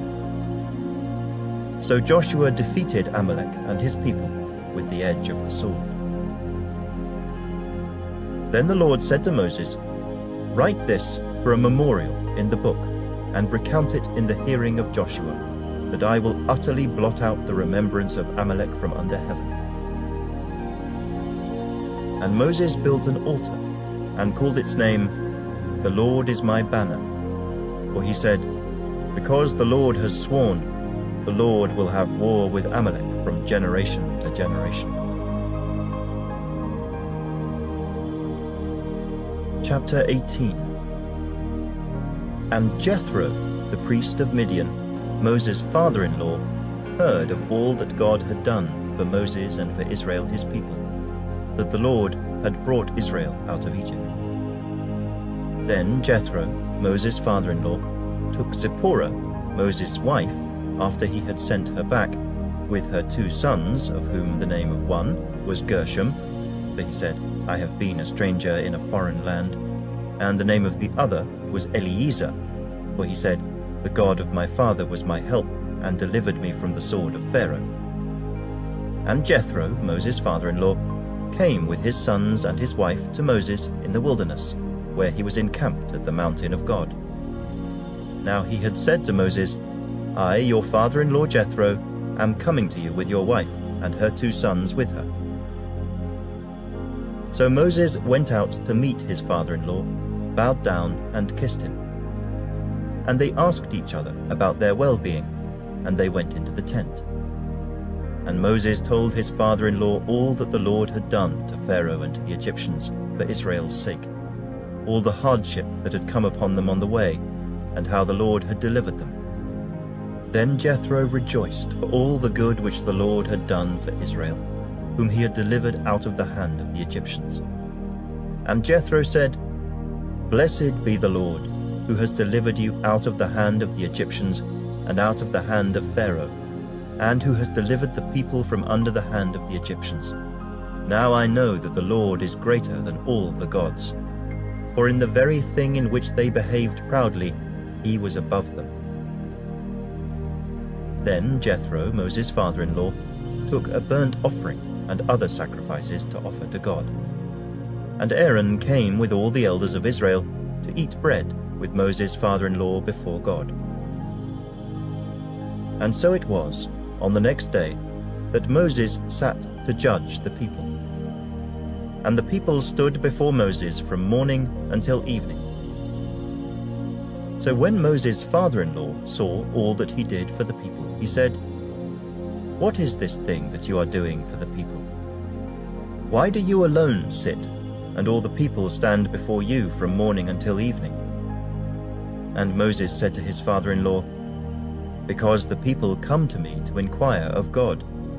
When they have a difficulty, they come to me, and I judge between one and another, and I make known the statutes of God and his laws." So Moses' father-in-law said to him, "The thing that you do is not good. Both you and these people who are with you will surely wear yourselves out. For this thing is too much for you. You are not able to perform it by yourself. Listen now to my voice. I will give you counsel, and God will be with you. Stand before God for the people, so that you may bring the difficulties to God. And you shall teach them the statutes and the laws, and show them the way in which they must walk and the work they must do. Moreover, you shall select from all the people able men such as fear God, men of truth, hating covetousness, and place such over them to be rulers of thousands, rulers of hundreds, rulers of 50s, and rulers of 10s. And let them judge the people at all times. Then it will be that every great matter they shall bring to you, but every small matter they themselves shall judge. So it will be easier for you, for they will bear the burden with you. If you do this thing, and God so commands you, then you will be able to endure, and all this people will also go to their place in peace." So Moses heeded the voice of his father-in-law, and did all that he had said. And Moses chose able men out of all Israel, and made them heads over the people, rulers of thousands, rulers of hundreds, rulers of 50s, and rulers of 10s. So they judged the people at all times. The hard cases they brought to Moses, but they judged every small case themselves. Then Moses let his father-in-law depart, and he went his way to his own land. Chapter 19. In the 3rd month, after the children of Israel had gone out of the land of Egypt, on the same day they came to the wilderness of Sinai. For they had departed from Rephidim, had come to the wilderness of Sinai, and camped in the wilderness. So Israel camped there before the mountain. And Moses went up to God, and the Lord called to him from the mountain, saying, "Thus you shall say to the house of Jacob, and tell the children of Israel, You have seen what I did to the Egyptians, and how I bore you on eagle's wings and brought you to myself. Now therefore, if you will indeed obey my voice and keep my covenant, then you shall be a special treasure to me above all people.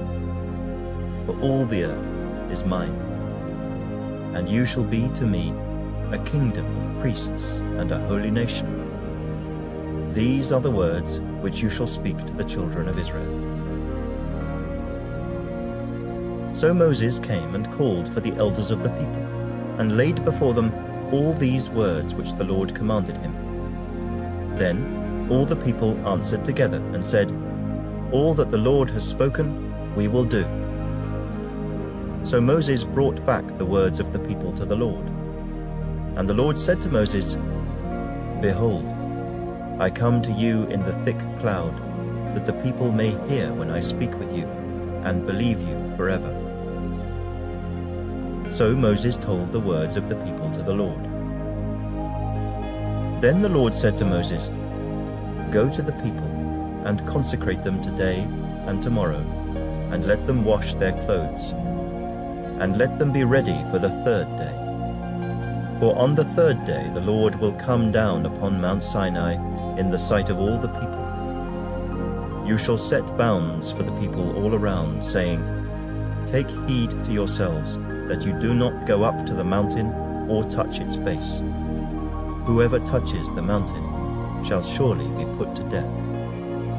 Not a hand shall touch him, but he shall surely be stoned or shot with an arrow. whether man or beast, he shall not live.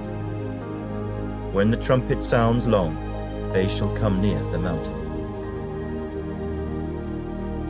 So Moses went down from the mountain to the people, and sanctified the people, and they washed their clothes. And he said to the people, Be ready for the 3rd day. Do not come near your wives.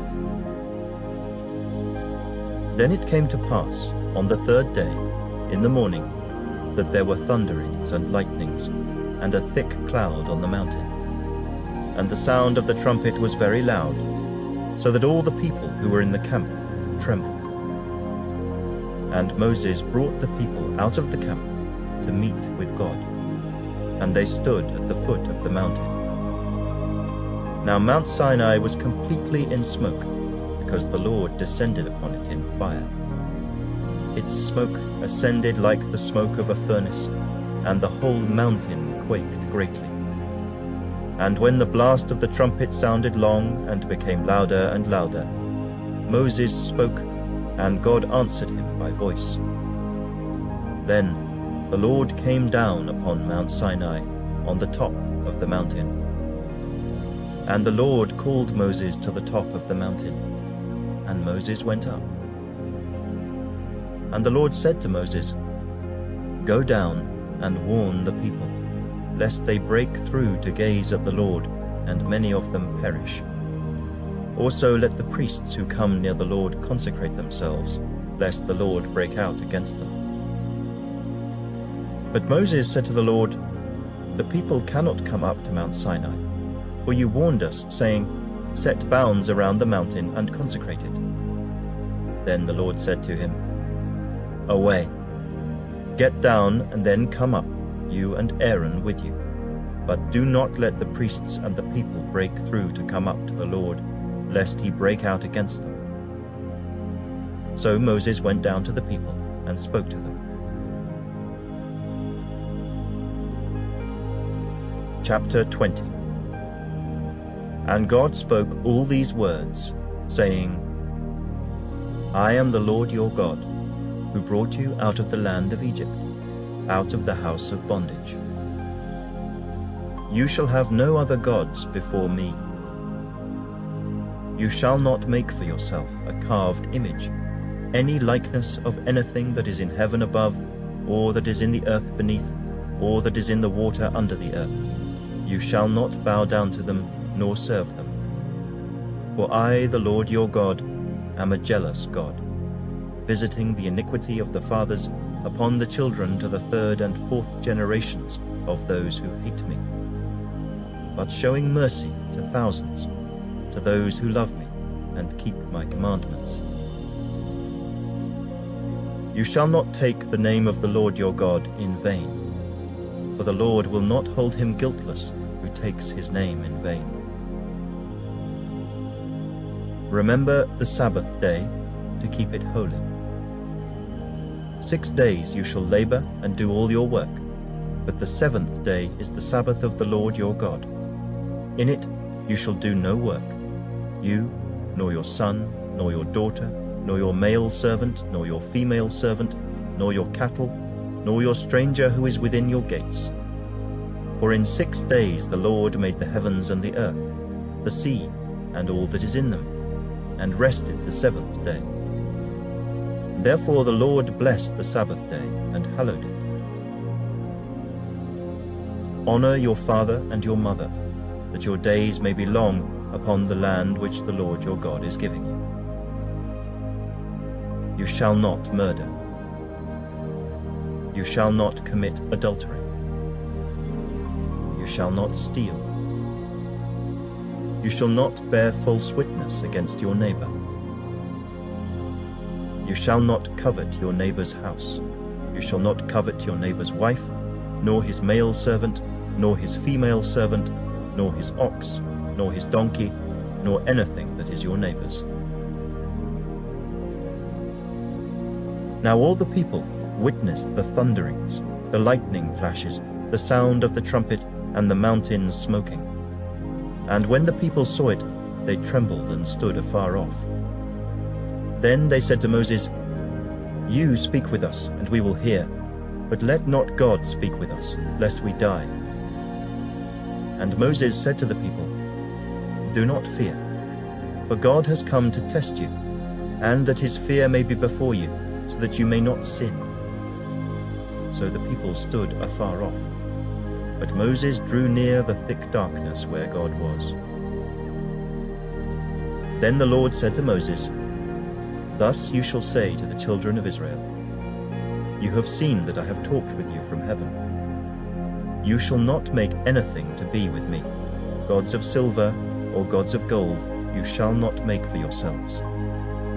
An altar of earth you shall make for me, and you shall sacrifice on it your burnt offerings and your peace offerings, your sheep and your oxen. In every place where I record my name, I will come to you, and I will bless you. And if you make me an altar of stone, you shall not build it of hewn stone, for if you use your tool on it, you have profaned it. Nor shall you go up by steps to my altar, that your nakedness may not be exposed on it." Chapter 21. Now these are the judgments which you shall set before them. If you buy a Hebrew servant, he shall serve 6 years, and in the 7th he shall go out free and pay nothing. If he comes in by himself, he shall go out by himself. If he comes in married, then his wife shall go out with him. If his master has given him a wife, and she has borne him sons or daughters, the wife and her children shall be her master's, and he shall go out by himself. But if the servant plainly says, "I love my master, my wife, and my children, I will not go out free," then his master shall bring him to the judges. He shall also bring him to the door, or to the doorpost, and his master shall pierce his ear with an awl, and he shall serve him forever. And if a man sells his daughter to be a female slave, she shall not go out as the male slaves do. If she does not please her master, who has betrothed her to himself, then he shall let her be redeemed.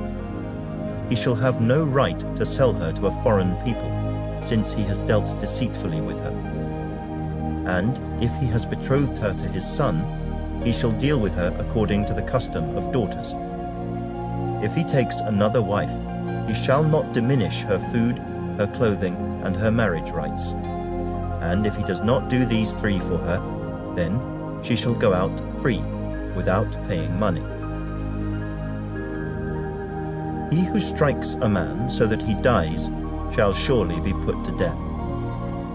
However, if he did not lie in wait, but God delivered him into his hand, then I will appoint for you a place where he may flee. But if a man acts with premeditation against his neighbor to kill him by treachery, you shall take him from my altar, that he may die. And he who strikes his father or his mother shall surely be put to death. He who kidnaps a man and sells him, or if he is found in his hand, shall surely be put to death. And he who curses his father or his mother shall surely be put to death. If men contend with each other, and one strikes the other with a stone or with his fist, and he does not die but is confined to his bed, if he rises again and walks about outside with his staff, then he who struck him shall be acquitted. He shall only pay for the loss of his time, and shall provide for him to be thoroughly healed. And if a man beats his male or female servant with a rod, so that he dies under his hand, he shall surely be punished. Notwithstanding, if he remains alive a day or 2, he shall not be punished, for he is his property. If men fight and hurt a woman with child, so that she gives birth prematurely, yet no harm follows, he shall surely be punished accordingly as the woman's husband imposes on him, and he shall pay as the judges determine. But if any harm follows, then you shall give life for life, eye for eye, tooth for tooth, hand for hand, foot for foot, burn for burn, wound for wound, stripe per strike. If a man strikes the eye of his male or female servant and destroys it, he shall let him go free for the sake of his eye. And if he knocks out the tooth of his male or female servant, he shall let him go free for the sake of his tooth. If an ox gores a man or a woman to death, then the ox shall surely be stoned, and its flesh shall not be eaten. But the owner of the ox shall be acquitted. But if the ox tended to thrust with its horn in times past, and it has been made known to his owner, and he has not kept it confined, so that it has killed a man or a woman, the ox shall be stoned, and its owner also shall be put to death. If there is imposed on him a sum of money, then he shall pay to redeem his life whatever is imposed on him. Whether it has gored a son or gored a daughter, according to this judgment it shall be done to him. If the ox gores a male or female servant, he shall give to their master 30 shekels of silver, and the ox shall be stoned. And if a man opens a pit, or if a man digs a pit and does not cover it, and an ox or a donkey falls in it, the owner of the pit shall make it good. He shall give money to their owner, but the dead animal shall be his. If one man's ox hurts another's, so that it dies, then they shall sell the live ox and divide the money from it, and the dead ox they shall also divide. Or if it was known that the ox tended to thrust in time past, and its owner has not kept it confined, he shall surely pay ox for ox, and the dead animal shall be his own. Chapter 22. If a man steals an ox or a sheep, and slaughters it or sells it, he shall restore 5 oxen for an ox, and 4 sheep for a sheep. If the thief is found breaking in, and he is struck so that he dies, there shall be no guilt for his bloodshed. If the sun has risen on him, there shall be guilt for his bloodshed. He should make full restitution. If he has nothing, then he shall be sold for his theft. If the theft is certainly found alive in his hand, whether it is an ox or donkey or sheep, he shall restore double. If a man causes a field or vineyard to be grazed, and lets loose his animal, and it feeds in another man's field, he shall make restitution from the best of his own field and the best of his own vineyard. If fire breaks out and catches in thorns, so that stacked grain, standing grain, or the field is consumed, he who kindled the fire shall surely make restitution. If a man delivers to his neighbor money or articles to keep, and it is stolen out of the man's house, if the thief is found, he shall pay double. If the thief is not found, then the master of the house shall be brought to the judges to see whether he has put his hand into his neighbor's goods. For any kind of trespass, whether it concerns an ox, a donkey, a sheep, or clothing, or for any kind of lost thing which another claims to be his, the cause of both parties shall come before the judges, and whomever the judges condemn shall pay double to his neighbor. If a man delivers to his neighbor a donkey, an ox, a sheep, or any animal to keep, and it dies, is hurt, or driven away, no one seeing it, then an oath of the Lord shall be between them both, that he has not put his hand into his neighbor's goods. And the owner of it shall accept that, and he shall not make it good. But if, in fact, it is stolen from him, he shall make restitution to the owner of it. If it is torn to pieces by a beast, then he shall bring it as evidence, and he shall not make good what was torn. And if a man borrows anything from his neighbor, and it becomes injured or dies, the owner of it not being with it, he shall surely make it good. If its owner was with it, he shall not make it good. If it was hired, it came for its hire. If a man entices a virgin who is not betrothed and lies with her, he shall surely pay the bride price for her to be his wife. If her father utterly refuses to give her to him, he shall pay money according to the bride price of virgins. You shall not permit a sorceress to live. Whoever lies with an animal shall surely be put to death. He who sacrifices to any god except to the Lord only, he shall be utterly destroyed. You shall neither mistreat a stranger nor oppress him, for you were strangers in the land of Egypt. You shall not afflict any widow or fatherless child. If you afflict them in any way, and they cry at all to me, I will surely hear their cry, and my wrath will become hot, and I will kill you with the sword. Your wives shall be widows, and your children fatherless. If you lend money to any of my people who are poor among you, you shall not be like a money lender to him. You shall not charge him interest. If you ever take your neighbor's garment as a pledge, you shall return it to him before the sun goes down. For that is his only covering, it is his garment for his skin. What will he sleep in? And it will be that when he cries to me, I will hear, for I am gracious. You shall not revile God, nor curse a ruler of your people. You shall not delay to offer the first of your ripe produce and your juices. The firstborn of your sons you shall give to me. Likewise you shall do with your oxen and your sheep.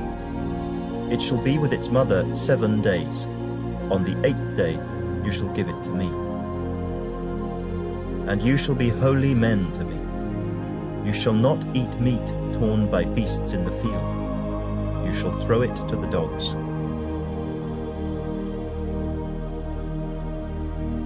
Chapter 23. You shall not circulate a false report. Do not put your hand with the wicked to be an unrighteous witness. You shall not follow a crowd to do evil, nor shall you testify in a dispute so as to turn aside after many to pervert justice. You shall not show partiality to a poor man in his dispute. If you meet your enemy's ox or his donkey going astray, you shall surely bring it back to him again. If you see the donkey of one who hates you lying under its burden, and you would refrain from helping it, you shall surely help him with it. You shall not pervert the judgment of your poor in his dispute. Keep yourself far from a false matter. Do not kill the innocent and righteous, for I will not justify the wicked. And you shall take no bribe, for a bribe blinds the discerning and perverts the words of the righteous. Also, you shall not oppress a stranger, for you know the heart of a stranger, because you were strangers in the land of Egypt. 6 years you shall sow your land and gather in its produce. But the 7th year you shall let it rest and lie fallow, that the poor of your people may eat, and what they leave the beasts of the field may eat. In like manner you shall do with your vineyard and your olive grove. 6 days you shall do your work, and on the 7th day you shall rest, that your ox and your donkey may rest, and the son of your female servant and the stranger may be refreshed. And in all that I have said to you, be circumspect, and make no mention of the name of other gods, nor let it be heard from your mouth. 3 times you shall keep a feast to me in the year. You shall keep the feast of unleavened bread. You shall eat unleavened bread 7 days, as I commanded you, at the time appointed in the month of Abib, for in it you came out of Egypt. None shall appear before me empty. And the feast of harvest, the firstfruits of your labors which you have sown in the field. And the feast of ingathering at the end of the year, when you have gathered in the fruit of your labors from the field. 3 times in the year all your males shall appear before the Lord God. You shall not offer the blood of my sacrifice with leavened bread, nor shall the fat of my sacrifice remain until morning. The first of the first fruits of your land you shall bring into the house of the Lord your God. You shall not boil a young goat in its mother's milk.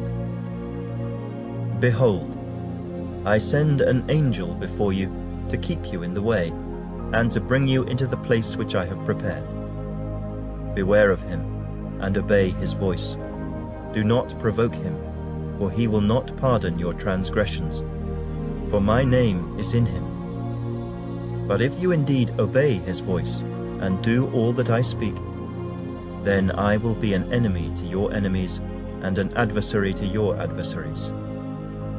For my angel will go before you, and bring you in to the Amorites, and the Hittites, and the Perizzites, and the Canaanites, and the Hivites, and the Jebusites, and I will cut them off. You shall not bow down to their gods, nor serve them, nor do according to their works, but you shall utterly overthrow them, and completely break down their sacred pillars. So you shall serve the Lord your God, and he will bless your bread and your water. And I will take sickness away from the midst of you. No one shall suffer miscarriage or be barren in your land. I will fulfill the number of your days. I will send my fear before you. I will cause confusion among all the people to whom you come, and will make all your enemies turn their backs to you. And I will send hornets before you, which shall drive out the Hivite, the Canaanite, and the Hittite from before you. I will not drive them out from before you in 1 year, lest the land become desolate and the beasts of the field become too numerous for you. Little by little I will drive them out from before you, until you have increased, and you inherit the land. And I will set your bounds from the Red Sea to the sea, Philistia, and from the desert to the river. For I will deliver the inhabitants of the land into your hand, and you shall drive them out before you. You shall make no covenant with them, nor with their gods. They shall not dwell in your land, lest they make you sin against me. For if you serve their gods, it will surely be a snare to you. Chapter 24. Now he said to Moses, Come up to the Lord, you and Aaron, Nadab and Abihu, and 70 of the elders of Israel, and worship from afar. And Moses alone shall come near the Lord, but they shall not come near, nor shall the people go up with him.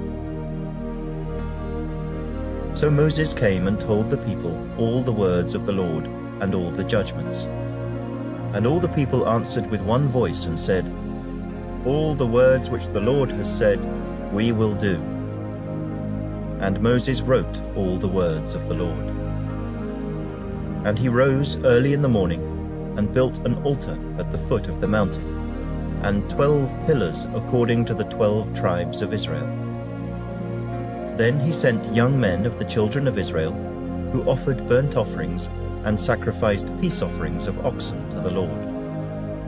And Moses took half the blood and put it in basins, and half the blood he sprinkled on the altar.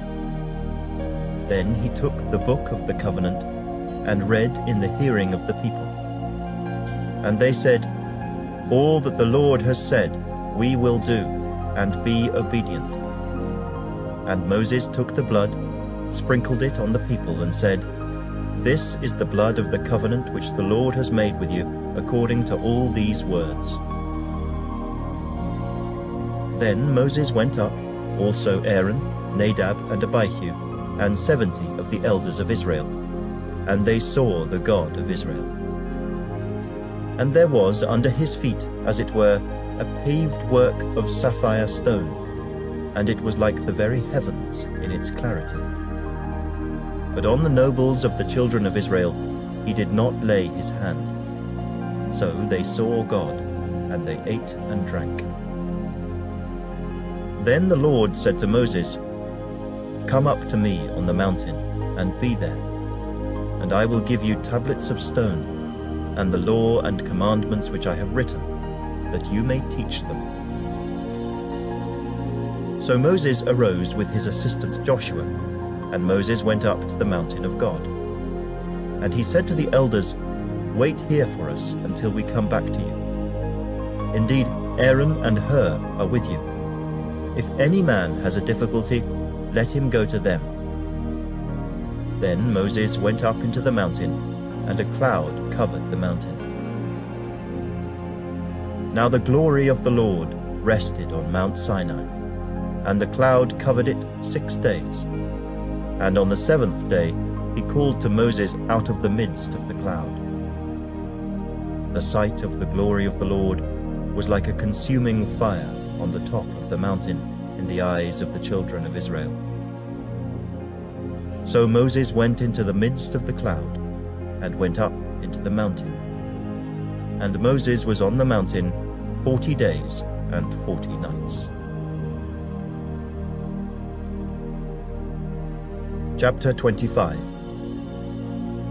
Then the Lord spoke to Moses, saying, "Speak to the children of Israel, that they bring me an offering.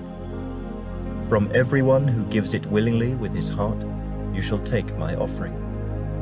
And this is the offering which you shall take from them: gold, silver, and bronze, blue, purple, and scarlet thread, fine linen, and goat's hair, ram skins dyed red, badger skins, and acacia wood, oil for the light, and spices for the anointing oil and for the sweet incense, onyx stones, and stones to be set in the ephod and in the breastplate.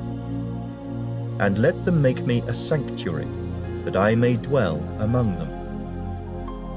According to all that I show you, that is, the pattern of the tabernacle and the pattern of all its furnishings, just so you shall make it. And they shall make an ark of acacia wood. 2.5 cubits shall be its length, 1.5 cubits its width, and 1.5 cubits its height. And you shall overlay it with pure gold, inside and out you shall overlay it, and shall make on it a moulding of gold all around. You shall cast 4 rings of gold for it, and put them in its 4 corners. 2 rings shall be on one side, and 2 rings on the other side. And you shall make poles of acacia wood, and overlay them with gold. You shall put the poles into the rings on the sides of the ark, that the ark may be carried by them. The poles shall be in the rings of the ark, they shall not be taken from it. And you shall put into the ark the testimony which I will give you. You shall make a mercy seat of pure gold. 2.5 cubits shall be its length, and 1.5 cubits its width. And you shall make 2 cherubim of gold. Of hammered work you shall make them at the 2 ends of the mercy seat. Make 1 cherub at one end, and the other cherub at the other end. You shall make the cherubim at the 2 ends of it of one piece with the mercy seat. And the cherubim shall stretch out their wings above, covering the mercy seat with their wings, and they shall face one another. The faces of the cherubim shall be toward the mercy seat. You shall put the mercy seat on top of the ark, and in the ark you shall put the testimony that I will give you. And there I will meet with you, and I will speak with you from above the mercy seat, from between the 2 cherubim which are on the ark of the testimony, about everything which I will give you in commandment to the children of Israel. You shall also make a table of acacia wood.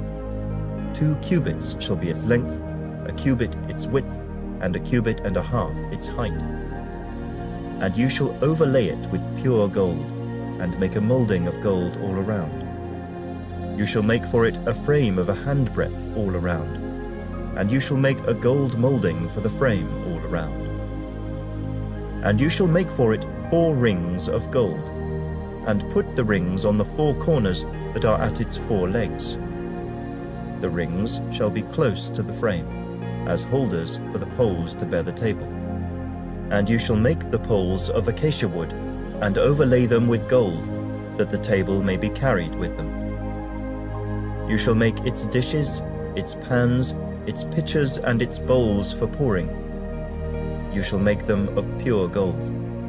And you shall set the showbread on the table before me always. You shall also make a lampstand of pure gold. The lampstand shall be of hammered work. Its shaft, its branches, its bowls, its ornamental knobs, and flowers shall be of one piece. And 6 branches shall come out of its sides. 3 branches of the lampstand out of one side, and 3 branches of the lampstand out of the other side. 3 bowls shall be made like almond blossoms on one branch, with an ornamental knob and a flower, and 3 bowls made like almond blossoms on the other branch, with an ornamental knob and a flower. And so for the 6 branches that come out of the lampstand. On the lampstand itself, 4 bowls shall be made like almond blossoms, each with its ornamental knob and flower.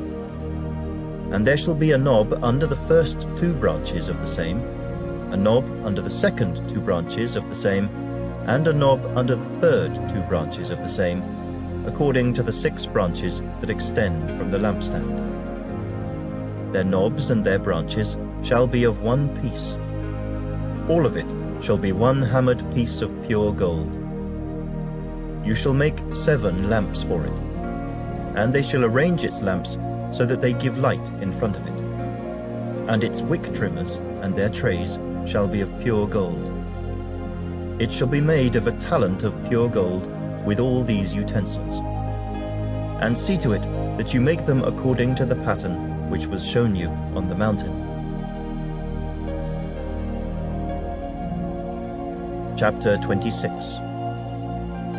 Moreover, you shall make the tabernacle with 10 curtains of fine woven linen and blue, purple, and scarlet thread. With artistic designs of cherubim you shall weave them. The length of each curtain shall be 28 cubits, and the width of each curtain 4 cubits. And every one of the curtains shall have the same measurements. 5 curtains shall be coupled to one another, and the other 5 curtains shall be coupled to one another. And you shall make loops of blue yarn on the edge of the curtain, on the selvage of one set, and likewise you shall do on the outer edge of the other curtain of the second set. 50 loops you shall make in the one curtain, and 50 loops you shall make on the edge of the curtain that is on the end of the second set, that the loops may be clasped to one another. And you shall make 50 clasps of gold, and couple the curtains together with the clasps, so that it may be one tabernacle. You shall also make curtains of goat's hair, to be a tent over the tabernacle. You shall make 11 curtains. The length of each curtain shall be 30 cubits, and the width of each curtain 4 cubits. And the 11 curtains shall all have the same measurements. And you shall couple 5 curtains by themselves, and 6 curtains by themselves, and you shall double over the 6th curtain at the forefront of the tent. You shall make 50 loops on the edge of the curtain that is outermost in one set, and 50 loops on the edge of the curtain of the second set. And you shall make 50 bronze clasps, put the clasps into the loops, and couple the tent together, that it may be one. The remnant that remains of the curtains of the tent, the half curtain that remains, shall hang over the back of the tabernacle.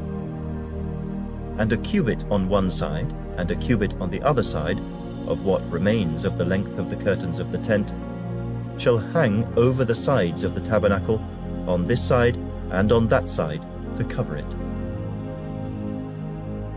You shall also make a covering of ram skins dyed red for the tent, and a covering of badger skins above that. And for the tabernacle you shall make the boards of acacia wood, standing upright. 10 cubits shall be the length of a board, and 1.5 cubits shall be the width of each board. 2 tenons shall be in each board for binding one to another. Thus you shall make for all the boards of the tabernacle. And you shall make the boards for the tabernacle 20 boards for the south side.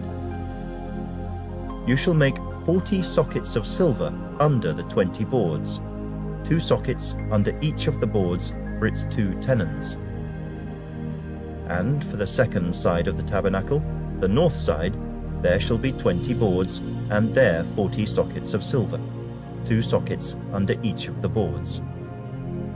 For the far side of the tabernacle, westward, you shall make 6 boards, and you shall also make 2 boards for the 2 back corners of the tabernacle.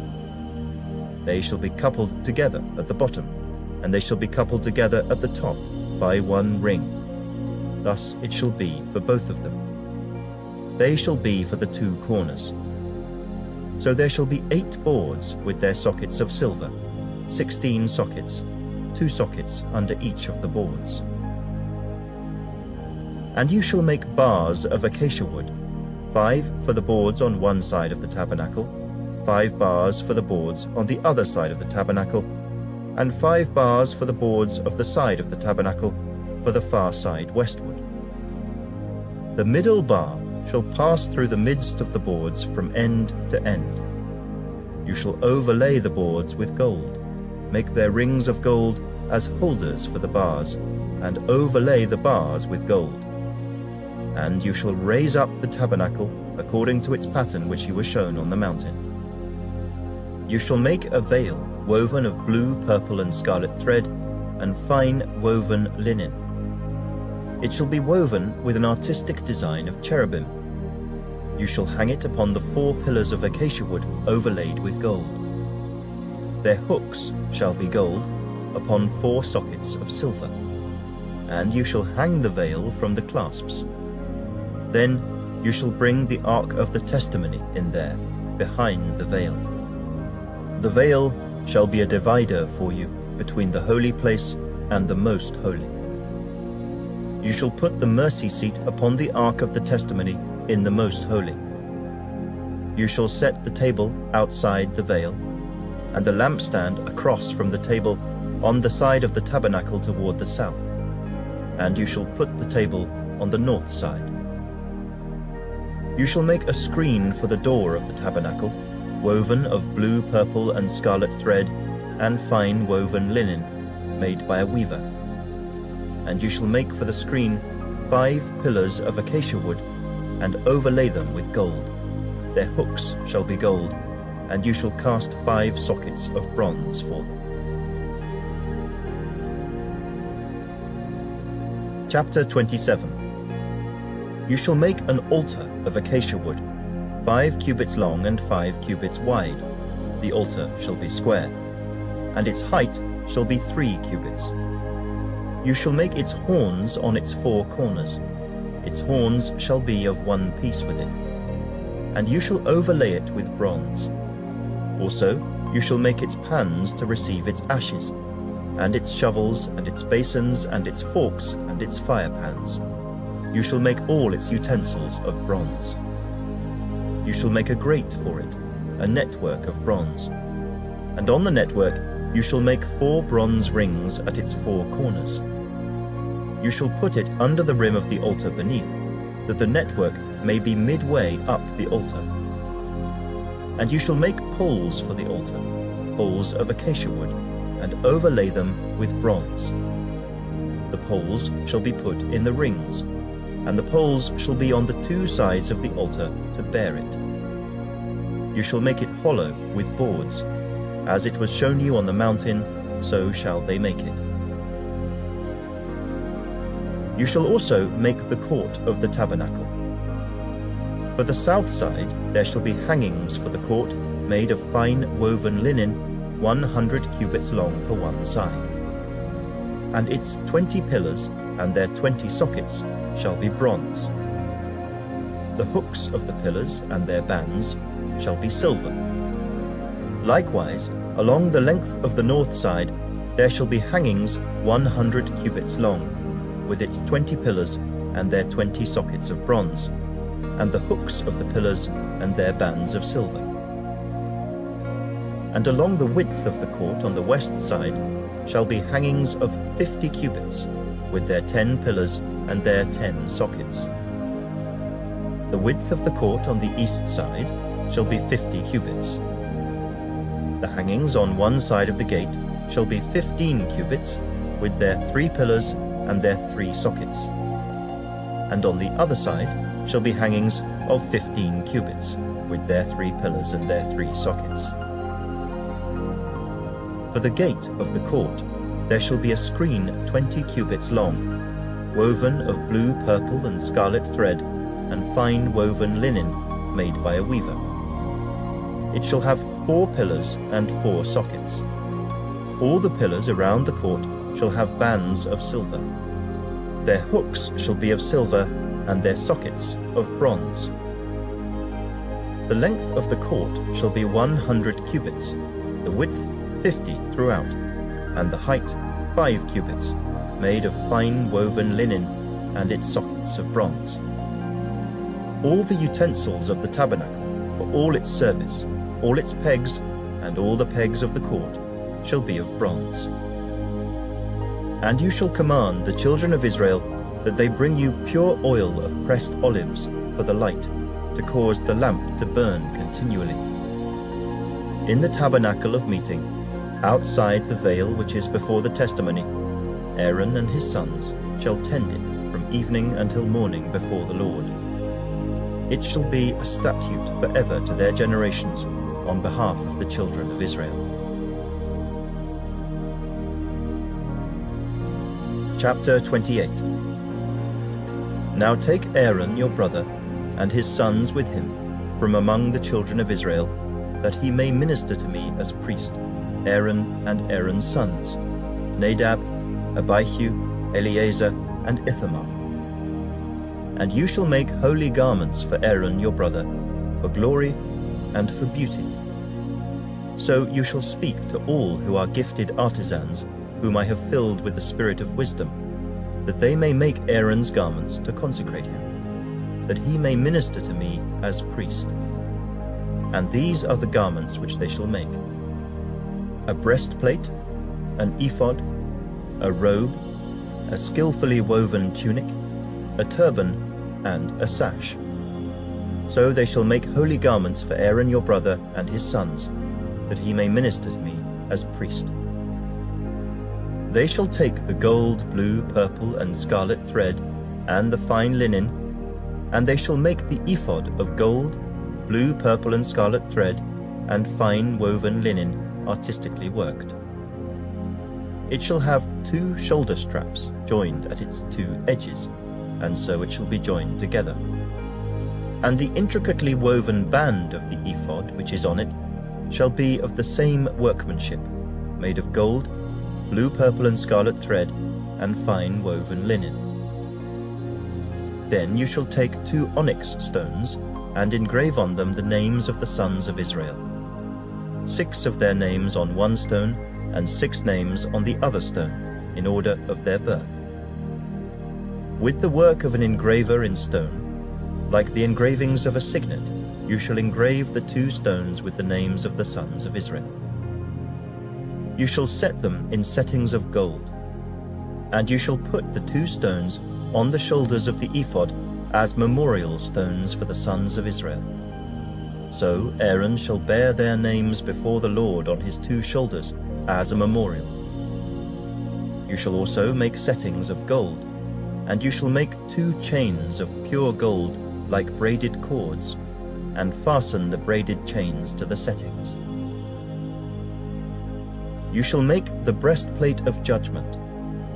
Artistically woven according to the workmanship of the ephod you shall make it, of gold, blue, purple, and scarlet thread, and fine woven linen you shall make it. It shall be doubled into a square. A span shall be its length, and a span shall be its width. And you shall put settings of stones in it, 4 rows of stones. The first row shall be a sardius, a topaz, and an emerald. This shall be the first row.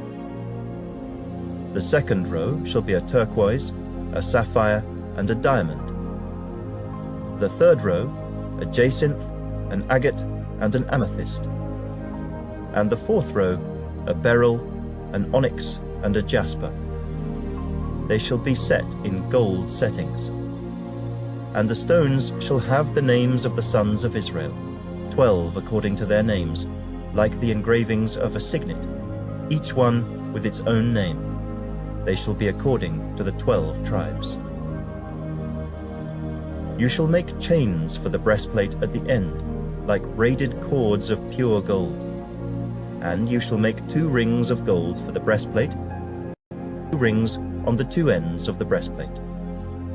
Then you shall put the 2 braided chains of gold in the 2 rings which are on the ends of the breastplate.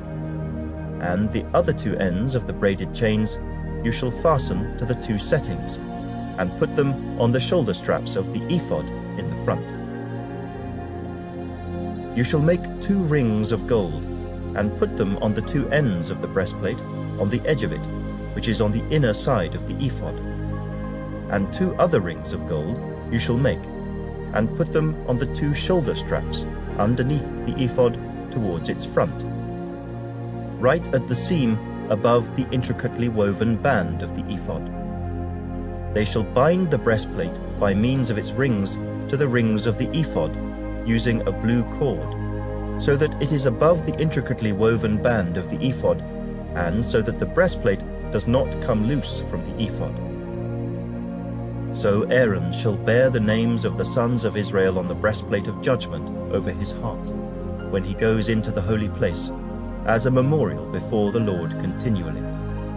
And you shall put in the breastplate of judgment the Urim and the Thummim, and they shall be over Aaron's heart when he goes in before the Lord. So Aaron shall bear the judgment of the children of Israel over his heart before the Lord continually. You shall make the robe of the ephod all of blue. There shall be an opening for his head in the middle of it. It shall have a woven binding all around its opening, like the opening in a coat of mail, so that it does not tear. And upon its hem you shall make pomegranates of blue, purple, and scarlet, all around its hem, and bells of gold between them all around. A golden bell and a pomegranate, a golden bell and a pomegranate, upon the hem of the robe all around. And it shall be upon Aaron when he ministers, and its sound will be heard when he goes into the holy place before the Lord, and when he comes out, that he may not die. You shall also make a plate of pure gold, and engrave on it, like the engraving of a signet, Holiness to the Lord. And you shall put it on a blue cord, that it may be on the turban. It shall be on the front of the turban. So it shall be on Aaron's forehead, that Aaron may bear the iniquity of the holy things which the children of Israel hallow in all their holy gifts. And it shall always be on his forehead, that they may be accepted before the Lord. You shall skillfully weave the tunic of fine linen thread. You shall make the turban of fine linen, and you shall make the sash of woven work. For Aaron's sons you shall make tunics, and you shall make sashes for them. And you shall make hats for them, for glory and beauty. So you shall put them on Aaron your brother, and on his sons with him. You shall anoint them, consecrate them, and sanctify them, that they may minister to me as priests. And you shall make for them linen trousers to cover their nakedness. They shall reach from the waist to the thighs. They shall be on Aaron and on his sons when they come into the tabernacle of meeting, or when they come near the altar to minister in the holy place, that they do not incur iniquity and die. It shall be a statute forever to him and his descendants after him. Chapter 29. And this is what you shall do to them to hallow them for ministering to me as priests. Take 1 young bull and 2 rams without blemish, and unleavened bread, unleavened cakes mixed with oil, and unleavened wafers anointed with oil. You shall make them of wheat flour. You shall put them in one basket, and bring them in the basket with the bull and the 2 rams. And Aaron and his sons you shall bring to the door of the tabernacle of meeting, and you shall wash them with water. Then you shall take the garments, put the tunic on Aaron, and the robe of the ephod and the breastplate, and gird him with the intricately woven band of the ephod. You shall put the turban on his head, and put the holy crown on the turban. And you shall take the anointing oil, pour it on his head, and anoint him. Then you shall bring his sons, and put tunics on them. And you shall gird them with sashes, Aaron and his sons, and put the hats on them. The priesthood shall be theirs for a perpetual statute. So you shall consecrate Aaron and his sons. You shall also have the bull brought before the tabernacle of meeting, and Aaron and his sons shall put their hands on the head of the bull. Then you shall kill the bull before the Lord by the door of the tabernacle of meeting. You shall take some of the blood of the bull, and put it on the horns of the altar with your finger, and pour all the blood beside the base of the altar. And you shall take all the fat that covers the entrails, the fatty lobe attached to the liver, and the 2 kidneys and the fat that is on them, and burn them on the altar. But the flesh of the bull, with its skin and its offal, you shall burn with fire outside the camp. It is a sin offering. You shall also take 1 ram, and Aaron and his sons shall put their hands on the head of the ram. And you shall kill the ram, and you shall take its blood and sprinkle it all around on the altar. Then you shall cut the ram in pieces, wash its entrails and its legs, and put them with its pieces and with its head. And you shall burn the whole ram on the altar. It is a burnt offering to the Lord. It is a sweet aroma, an offering made by fire to the Lord. You shall also take the other ram, and Aaron and his sons shall put their hands on the head of the ram. Then you shall kill the ram, and take some of its blood, and put it on the tip of the right ear of Aaron, and on the tip of the right ear of his sons, on the thumb of their right hand, and on the big toe of their right foot, and sprinkle the blood all around on the altar. And you shall take some of the blood that is on the altar, and some of the anointing oil, and sprinkle it on Aaron and on his garments, on his sons, and on the garments of his sons with him. And he and his garments shall be hallowed, and his sons garments with him.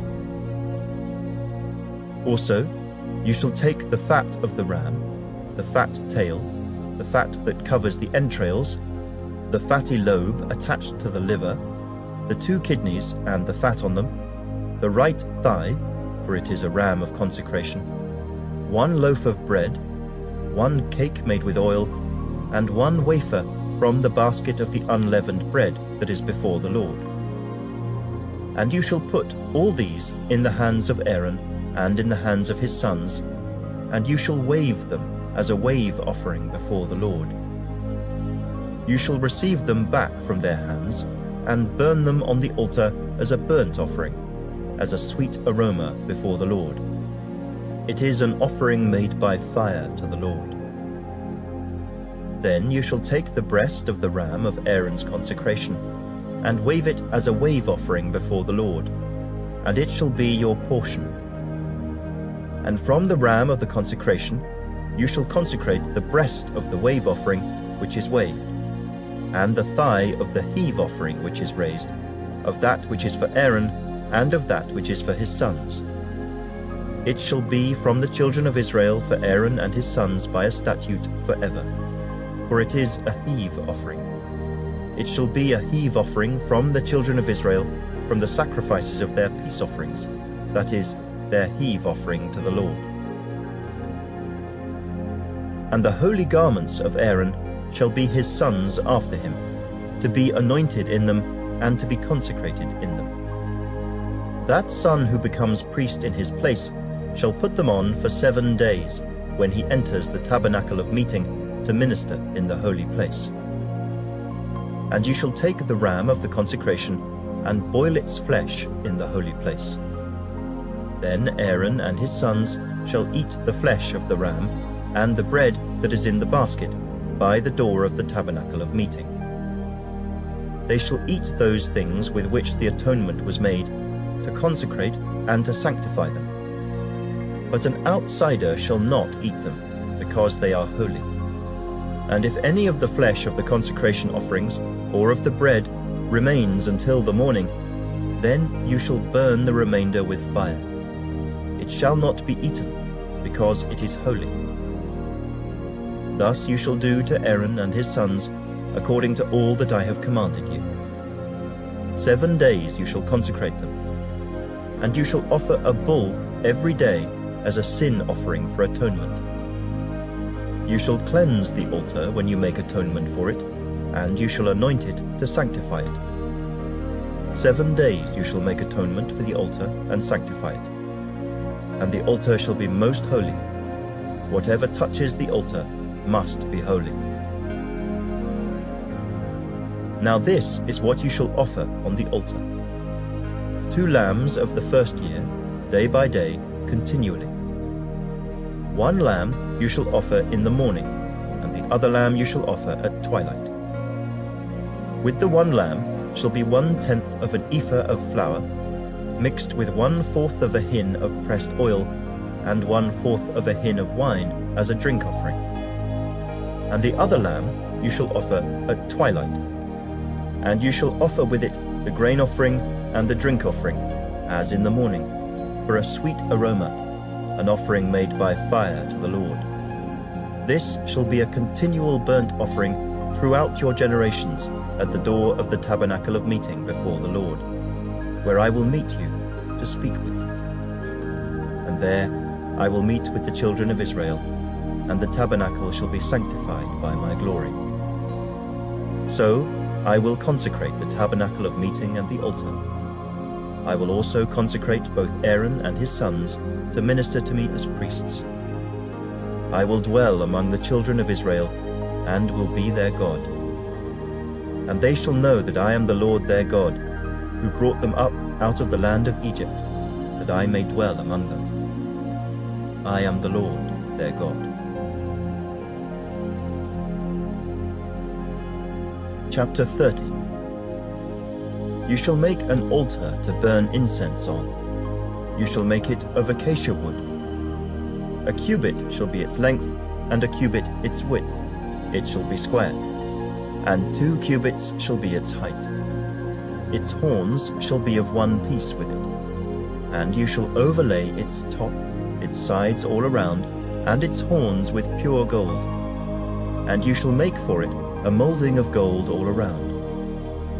2 gold rings you shall make for it, under the molding on both its sides. You shall place them on its 2 sides, and they will be holders for the poles with which to bear it. You shall make the poles of acacia wood, and overlay them with gold. And you shall put it before the veil that is before the ark of the testimony, before the mercy seat that is over the testimony, where I will meet with you. Aaron shall burn on it sweet incense every morning. When he tends the lamps, he shall burn incense on it.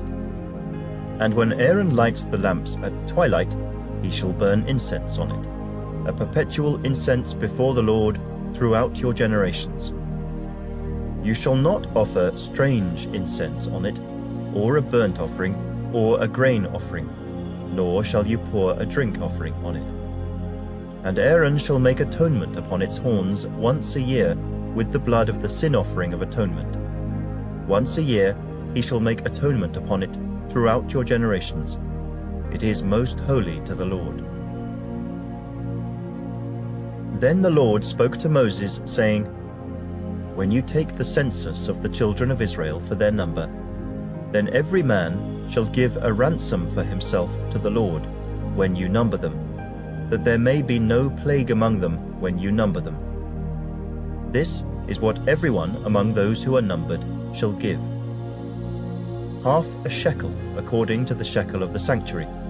A shekel is 20 gerahs. The half shekel shall be an offering to the Lord. Everyone included among those who are numbered, from 20 years old and above, shall give an offering to the Lord.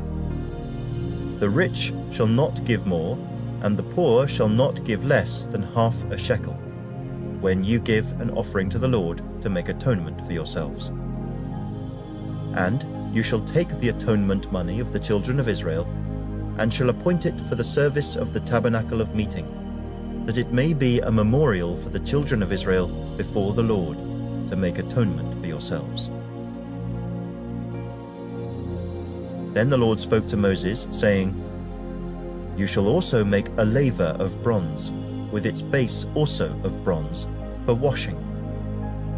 You shall put it between the tabernacle of meeting and the altar, and you shall put water in, and his sons shall wash their hands and their feet in water from it. When they go into the tabernacle of meeting, or when they come near the altar to minister, to burn an offering made by fire to them, they shall wash with water, lest they die.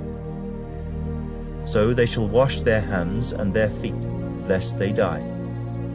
And it shall be a statute forever to them, to him and his descendants throughout their generations. Moreover, the Lord spoke to Moses, saying, Also take for yourself quality spices, 500 shekels of liquid myrrh, half as much sweet-smelling cinnamon, 250 shekels, 250 shekels of sweet-smelling cane, 500 shekels of cassia, according to the shekel of the sanctuary, and a hin of olive oil. And you shall make from these a holy anointing oil, an ointment compounded according to the art of the perfumer. It shall be a holy anointing oil. With it you shall anoint the tabernacle of meeting and the ark of the testimony, the table and all its utensils, the lampstand and its utensils, and the altar of incense, the altar of burnt offering with all its utensils, and the laver and its base. You shall consecrate them, that they may be most holy. Whatever touches them must be holy. And you shall anoint Aaron and his sons, and consecrate them, that they may minister to me as priests. And you shall speak to the children of Israel, saying, This shall be a holy anointing oil to me throughout your generations. It shall not be poured on man's flesh, nor shall you make any other like it, according to its composition. It is holy, and it shall be holy to you. Whoever compounds any like it, or whoever puts any of it on an outsider, shall be cut off from his people. And the Lord said to Moses, Take sweet spices, stacte and onycha and galbanum, and pure frankincense with these sweet spices. There shall be equal amounts of each. You shall make of these an incense, a compound according to the art of the perfumer, salted, pure, and holy. And you shall beat some of it very fine, and put some of it before the testimony in the tabernacle of meeting, where I will meet with you. It shall be most holy to you. But as for the incense which you shall make, you shall not make any for yourselves according to its composition. It shall be to you holy for the Lord. Whoever makes any like it, to smell it, he shall be cut off from his people. Chapter 31. Then the Lord spoke to Moses, saying, See, I have called by name Bezalel the son of Uri the son of Hur of the tribe of Judah, and I have filled him with the Spirit of